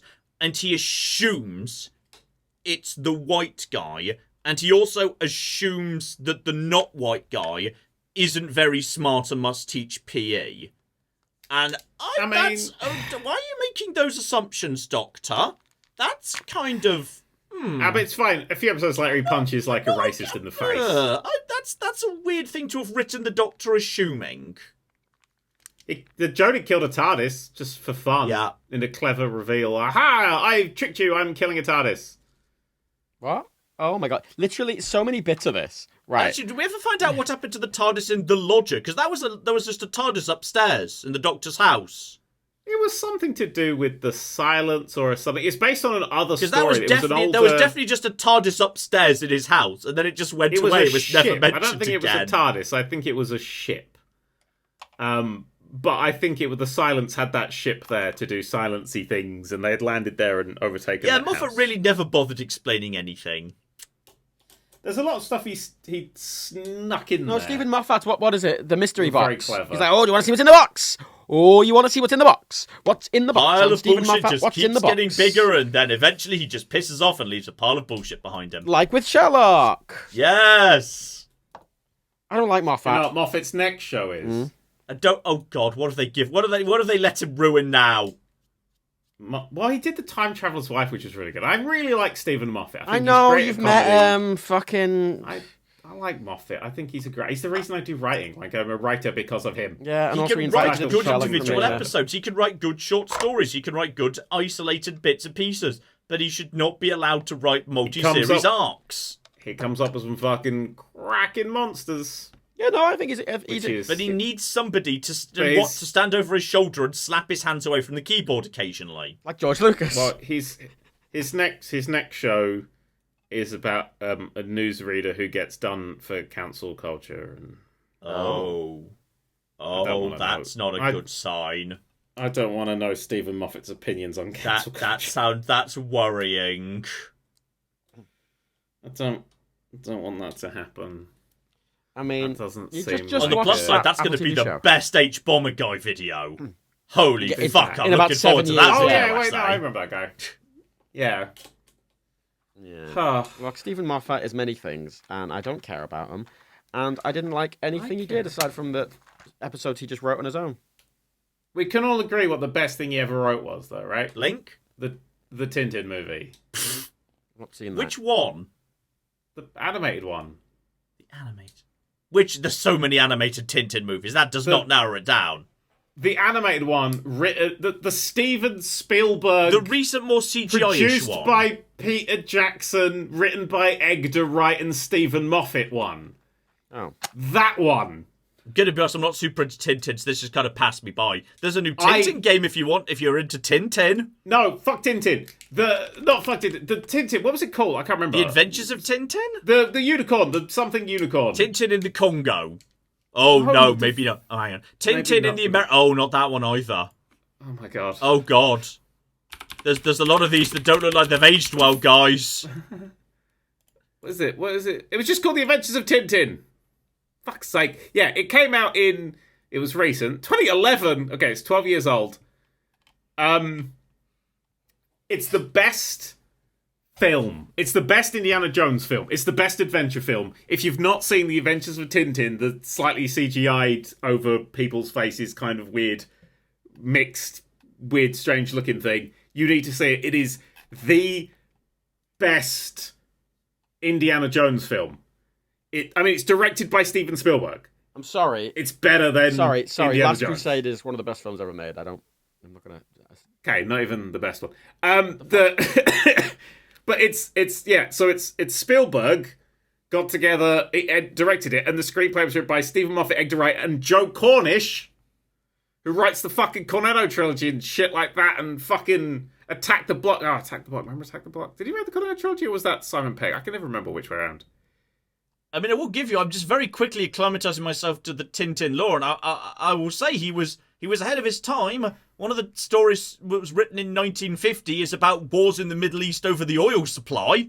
I mean, that's been a thing since it was. I wouldn't say that's before its time. That's just been a consistent thing in history for the past fucking 150 years. It's even included, the sabotaging of oil pipelines and whatnot. This is excellent. It was produced by Spielberg, this Tintin movie, and Peter Jackson. So you've got the Cornetto trilogy, Doctor Who, fucking everything Spielberg's done, and Lord of the Rings. The people behind those came together to make one incredible adventure film that I legitimately think is the best adventure film ever made. It's like in my top 5 films of all time. It's amazing. Interestingly, in the Tintin universe, Tintin was the first person on the moon. Hey, he went there in 1954. Sounds about right. And also, though he was originally supposed to just be going, obviously he took his dog, and Captain Haddock and Professor Calculus, the detectives, Thompson and Thompson, snuck on board the rocket and went too. And as a result of that, there's not enough oxygen to go round. Aww. Oh, this is some good shit right here. They need to make a movie on that. In the Adventures of Tintin film, Thompson are played by Nick Frost and Simon Pegg. Captain Haddock just needs to throttle the Thompson to death to save the oxygen. It's the sad necessity of life in space. Do you know who plays Haddock? It's Andy Serkis. So you know that's going to be a fucking, ridiculous one. Daniel Craig's the villain. You need to see The Adventures of Tintin. Nobody watched it. It has a sequel that's stuck in development hell for fucking ever. It's the best fucking... You need to see that film. Everybody should watch that. Can we make it a thing? Before the next episode, we all need to do the... Is this becoming a movie podcast as well now? No. Yes. Maybe. I will say, what do you think its Rotten Tomato score is, Daniel? The Adventure Tintin? Yeah, I mean, we know it's bullshit, usually. 100%. 100%. It is 75, both audience and critics. You know what that means? 25% of people are fucking idiots. It's Joe Cornish's lowest rated film on Rotten Tomatoes at 75%, and his highest rated is Attack the Block, which is good for Joe Cornish. It's the most fun. Who didn't like it? I'm looking at these people. I'm going to find them. Joe Cornish. He wrote Tintin, Attack the Block. He wrote the first Ant-Man film. No, he didn't. He wrote the original first Ant-Man film with Edgar Wright, which was then scrapped and made into... Well, yeah, he's got a credit for screenwriter on the original Ant-Man film. Yeah, because he was scrapped. Yeah. Oh, yeah, Edgar Wright is still listed as a writer for the first Ant-Man film, even though it wasn't... Actually, they kept elements of it, didn't they? You really need to watch the Tintin movie. I cannot recommend it enough to literally everybody who's bored enough to listen to this. I mean, honestly, I'm afraid I'm going to be ordering Tintin Goes to Space. Just because I think there's a terrible tragedy to the fact there's not enough oxygen because the detectives snuck on board the moon mission for no well-explained reason. And as a result, at the end, one of the rocket scientists has to just deliberately throw himself into space and dies in space so there's enough oxygen for the fucking detectives who weren't supposed to be there to get back to Earth. I feel like Frank Wolf, rest in peace. All right, you shouldn't have died like this. All right, Haddock should have thrown the detectives straight out the airlock the moment they were discovered. They had no business going to the moon. Why are detectives even needed on the moon? It's like the one place you don't need detectives. There's no crime yet. Literally the only crime that's taken place in space is the detectives breaking and entering into the spaceship and trespassing on the moon. All right, and you don't need detectives to figure out who did it. It was them. You're right, John. I'm feeling aggrieved for Frank Wolf, the rocket scientist who ended up having to literally die in orbit by blasting himself into space. So two cocking intruders who weren't supposed to be there and had no business being on the ship got to make it back to Earth after their day out to the moon. He should have added more fail-safes and extra oxygen. He just clearly didn't do his job very well. Deserved to die, in my opinion. The problem is, this is in 1954, so they didn't have like little robot arms. They could just like take the carbon and turn it into oxygen. Have you watched Apollo 13, John?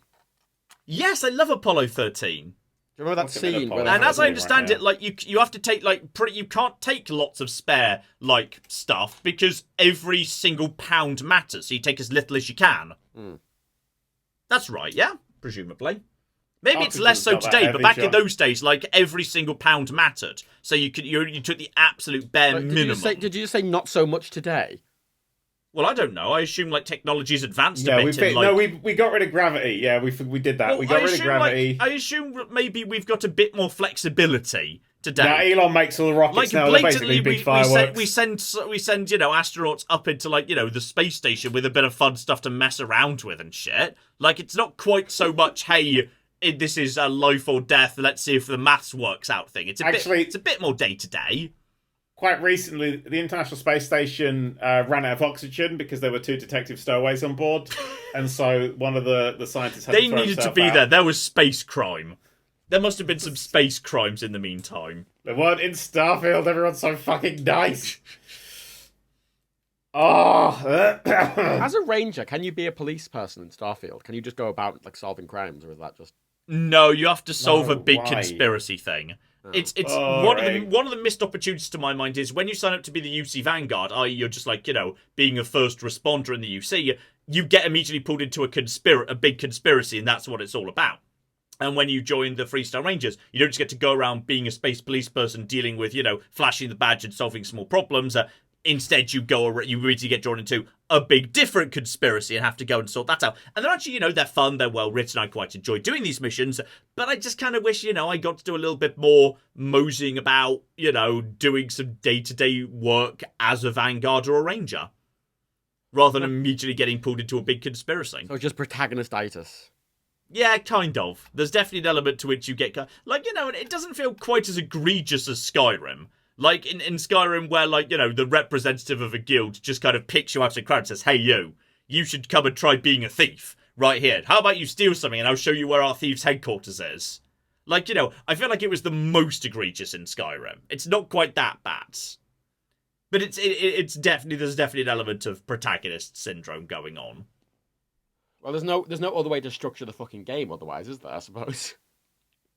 I think... Well, Oblivion has you way more slowly being, integrated into the different guilds and whatnot. It feels like it's much like, you definitely feel it's, say, the Fighters Guild. You are starting off as the random new kid who's just being sent to deal with very low-stakes affairs, and it's also a good way to get you out into the world, visit a location you might have not been to before, have a fun journey on the way there, come back, get a paycheck. Like, the big conspiracy in Oblivion Fighters Guild doesn't begin till, halfway through it. You're mostly just doing little fun standalone missions. And, the conspiracy's slowly being mentioned in the background, but it doesn't involve you because you're not important enough for it to be involved in it. And, slowly you get pulled into it over time. And I think that's, the peak of faction quests in Bethesda games. That in Obsidian, you kind of feel like when you join a faction, you are the lowest ranking person in the room. You're being given, little introductory missions to prove your worth before the big stuff happens. Yeah, but do you end up leading the first mission for both the main factions, you are straight pulled into the massive conspiracies. Do you oh my god. Have you dropped more drugs? No, I just completely forgot what I was saying. Have you been taking the drugs? Yeah, I think that's where the drug. That's why there's no drugs to drop anymore. They're all gone. Oh yeah, no, I ate them all. I just went no. He's used them up. He ate all of the drugs. He's got back from Tesco. He got the taste the difference black tar heroin. It's nice packaging. Now he's away with the fairies. John's gonna be walking to whatever market he buys his food from. I assume he buys food from a market. It's kind of his thing. He's an And do you think I'm actually kind of calling in from the past right now? I mean, I'm the local lord of a market town. Yeah, fuck it. Why not? Actually, that sounds like a thing. Some of the things you play. But what you're going to do is you're going to be walking down. You're going to be humming a little ditty to yourself, and in the distance you're going to see Matt with his flaming red hair on a fucking unicycle off his tits, just cycle past you, and you go. I don't think you could ride a unicycle while off your tits on black tar heroin. I think that would impact your coordination sufficiently. Coming next time on the podcast, John. We get John hooked on black tar heroin and make him ride. No, I mean, I'm going to be honest. I'm not a big drug person, so I don't really know what all the different drugs do. I don't know. Is there I imagine some drugs would leave you in a position where you would not be able to use a unicycle, even if previous to taking the drugs, you were an experienced unicyclist. But are there drugs that work Jet in Fallout or Aurora in Starfield where they make you really good at shit and actually they'd make you better at riding a unicycle? John, there are stimulants and there are relaxants, and it is not Fallout 4. Not Fallout 4, John. Yeah. John, name a drug and I'll tell you exactly what happens if you take it. Okay, the problem is, some drugs I might know two different words for the same drug and I don't know they're actually different things. Well, I'll let you know. Cocaine. Okay, cocaine. If you take cocaine, you're really good at business. Okay. You get good at numbers. Okay, yeah, so that's it's like Mentats in Fallout. If you take them, you're better at intelligence and stuff. Yeah. That makes sense. Yeah.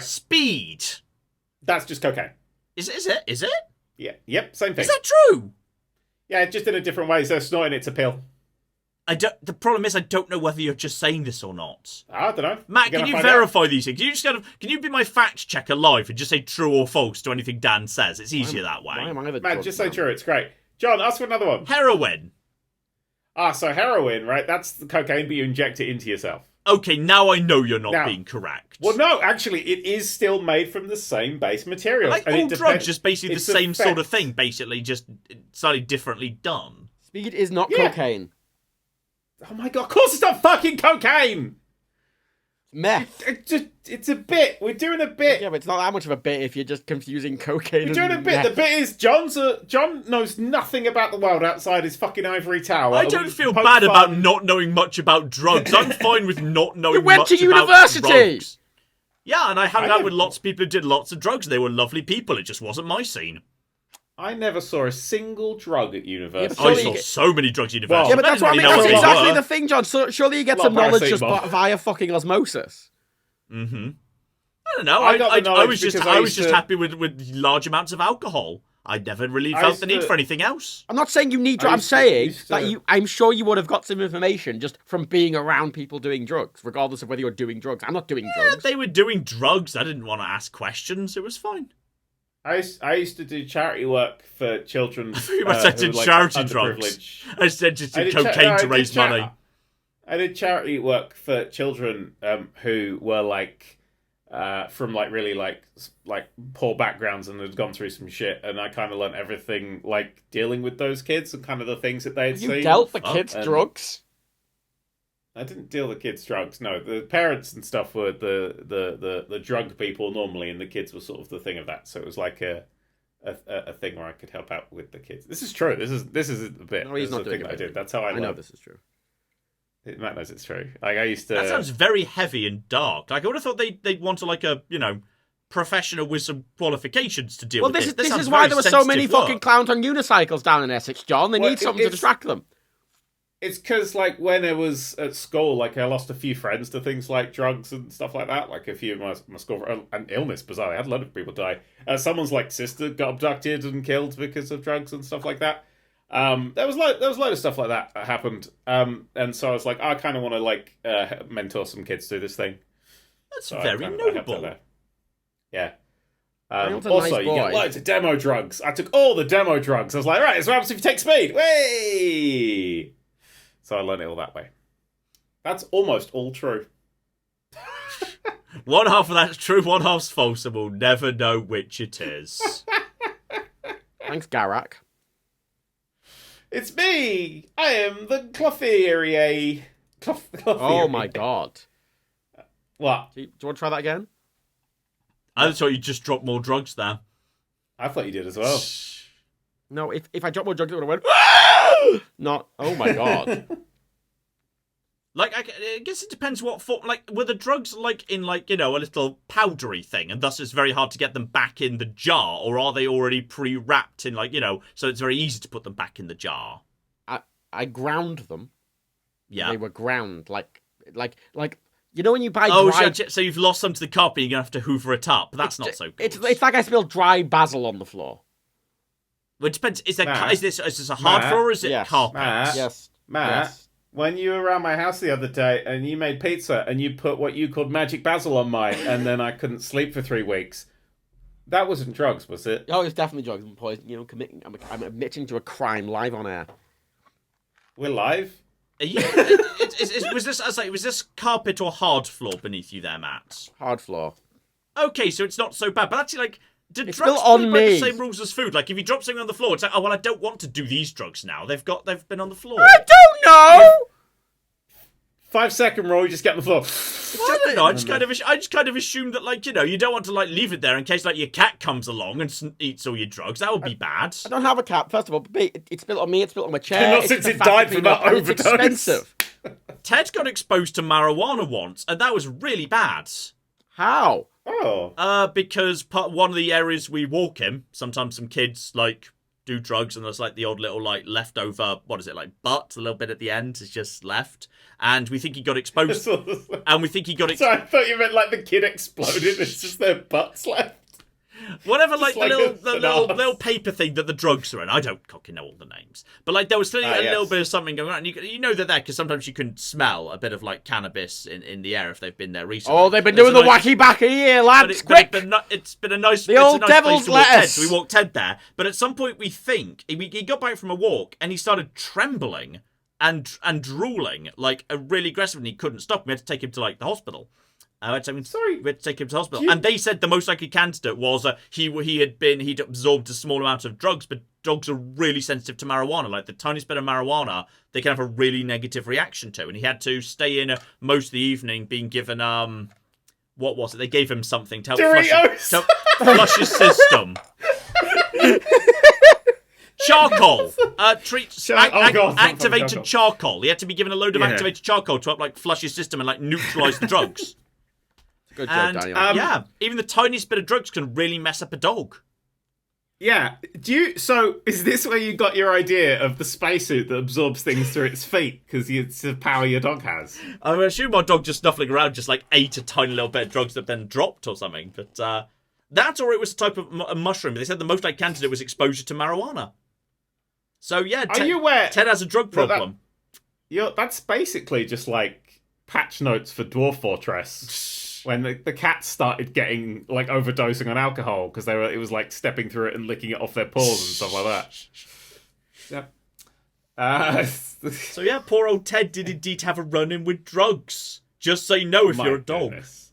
Has he had a run-in with cake John, yet? How does it feel to know that your dog is cooler than I don't think Ted enjoyed the experience, to be honest. I think he wouldn't do it again. Well, yeah, he didn't have any Doritos, did he? I just feel like he wouldn't do it again. I think he didn't have a good time. You go for a walk. Guy, we're supposed to go down this bit of the road, didn't he? Oh, dear. I do like the idea that he's like, he wouldn't do that again every night. He's out. He's getting his fix. From, like, I can just imagine, like, John's taking photos of his dog with a big spliff hanging out of his mouth, going, "Oh, I'm going to give the dog a spliff," and then he's like, "Yes, it must have been on the walk." Mm-hmm. Wait, so you're saying there's drugs in Oxford University? Yeah, just sitting around. Oh, Jesus Christ! Are you asking whether there's heavy drug use at Oxford? Fuck drugs me, yes. Oxford University. I am shocked. Shocked. If you're a journalist, shocked. Jesus. I'm obviously not shocked. It's sarcasm, John. Listening. I never saw a single drug. Am I uncool? I think John's dog's cooler than me as well. I hung out with some absolute reprobates in my limited defence, so, you know, that's one. I was mostly in, like, a library or playing Left 4 Dead, so there wasn't much use for drugs there. I don't remember much about university, I'll be honest. You were only there for 2.5 minutes, in all fairness. I was 2.5 minutes is a lot longer than I was. And Matt didn't make it there at all. No, I wasn't allowed. Bless him. Matt doesn't even have GCSEs, but that's them. Yeah, I do. Aww. I mean, just no A levels. Matt runs my company. Matt, what did you get in maths at GCSE? D. Matt, and how advanced are finances doing? Very badly. And advanced maths? I didn't do advanced. You know maths. when a jigsaw falls into place? Oh no. Oh no. We're not struggling because I'm bad at maths. I mean, it can't help. I kind of really. now think that we are. It definitely doesn't. It definitely won't help if you think about it. The quality of maths is not relevant to the issue. What's 2 plus 2? 5. See, that's not even a funny number. No, we all knew you were going to say 5. Yeah, we exactly. all knew. Try it again. John, what's 2 plus 2? 73. Funny. Pitch perfect comedy. That was hilarious. Because you all went, John's going to say 4 because he's thick and he hasn't followed the joke. But he's not. He's whip smart, that boy. Mm-hmm. Boom. 73. Who's ever thought the number 73? No one. I mean, it was the year John was born. But apart from that, whipped it out. I mean, speaking of things that are kind of broken and numbers that break all the time, has anyone played City Skylines 2? Oh, no. I have. Waiting for patches. I'm on a wait for patches bent this year. There's too many good games. It's still fun, but it's kind of not entirely working right now. I'll be honest. All I'm playing at the moment is SimCity 4. That's the one I got on my Steam Deck. Oh, the original, the classic. SimCity 4, the classic. Well, the fourth game. It's not that original, but it's great. I enjoyed City Skylines 2 because when they sent us the codes for it, they were like, "Oh yeah, it's a little broken, but it'll be patched before launch." And I'm like, "Yeah, all right." They said that to me about Fallout 76. Oh, but like literally, City Skylines 2, I was kind of playing it and going, "This is running like shit," but so did the original. But it's prettier, so. And you can still dig a giant hole to the center of the earth and then just pour your poo into it and create an infinite poo hole. Oh. And speaking of that, I think it's time to wrap this up because it's been 3 hours and I'm old. And I haven't. What? It's the return. It's an appropriate return length. Exactly. It's really not. It's as long as Avengers fucking Endgame. That was wrapping up 10 years worth of fucking films. We're wrapping up like 3 missed months. Mm-hmm. Yeah, and those 3 missed months would have been like 2 hours each. So it's and they contain Starfield. We have to talk about Starfield. You know, great game, love it. Just had to figure out precisely how. I'm going to tell you a story now. Oh no! And I'm going to probably retell the story during the award ceremony. It's the moment I hated Starfield. It was in my second playthrough, and I went to Mercury. I went to Planet Mercury. You know Planet Mercury, it's quite close. I mean, I've never been, but it should be, I'm guessing, hot. Like, really cocking hot. Yeah. Hot. Yeah, it was hot. Should be, and I went, I'm going to go have a look at the sun. I'm assuming the sun should be pretty fucking big. Like, if you look at the sun, it should be big, right? I thought it was going to be bigger than it was. Yeah, it was a bit underway. It's like when you take a photo of the moon. I mean, honestly, I'm not sure. Like, maybe, like, in the grand scheme of things, like, Mercury to Pluto all quite close together, and then there's a fuck-off massive distance to the sun that's way bigger or something. No, but here's what happened, right? I was standing on Mercury, and the temperature was it was on the hotter side, shall we say? Yeah, you wouldn't want to be wearing a fleece. You'd wear a short sleeve shirt. Yeah, you probably wouldn't want to be wearing skin. You'd wear flip flops. Yeah, sure. If a flip flop weather. Yeah, flip flop weather. You bring a bottle of water to help cool you down. Yeah. Yeah. You bring a bottle of. It's like those announcements they make on the tube. Like, you know, make sure you take water with you. It's hot out. Yeah, exactly. Yeah, it's not as hot as the fucking Central Line. Yeah, but it's hot. Yeah, okay. Right, that's Mercury, got it. Mercury. So I'm on Mercury and I'm looking at it, I'm going, the sun's not as big as I thought it was going to be. It's stupid realism. I want like Outer Wilds, like in my fucking face. But then my companion bobbled over, and it's the first one you get, lady. I can't remember her name. Did she not wear a spacesuit? She wasn't wearing a spacesuit, John. Sometimes they don't. John, she wasn't wearing a spacesuit. And you know what she said when she came up to us? Bit cold out today. She said it's a bit cold, John. She's complained that it was cold while not wearing a spacesuit on the surface of fucking Mercury. You know what? That gives bonus points to Starfield to me. That's the level of Bethesda jank. Yeah, that is peak Bethesda. That's perfect Bethesda jank. That's adding 2% to the review score for me. Well, that's the weird thing with Bethesda games. There's a weird charm to them breaking, which I find quite endearing. Someone literally running up to me in their casual wear on Mercury and saying it's a bit cold today. It's just cocking 10 out of 10. ALTF 4, closed the game, uninstalled it, I have not gone back. Perfection. Not gone back. Absolutely top tier S tier game.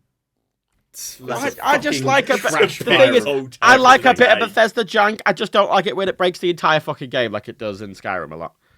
I like that they applied Bethesda jank to their actual design document in this one. That was an interesting twist.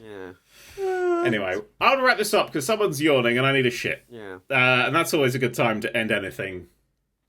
Someone's yawning and I need a shit. So in conclusion, Starfield's good. Good night, everybody! Yeah. Matt, are you editing this? Yeah.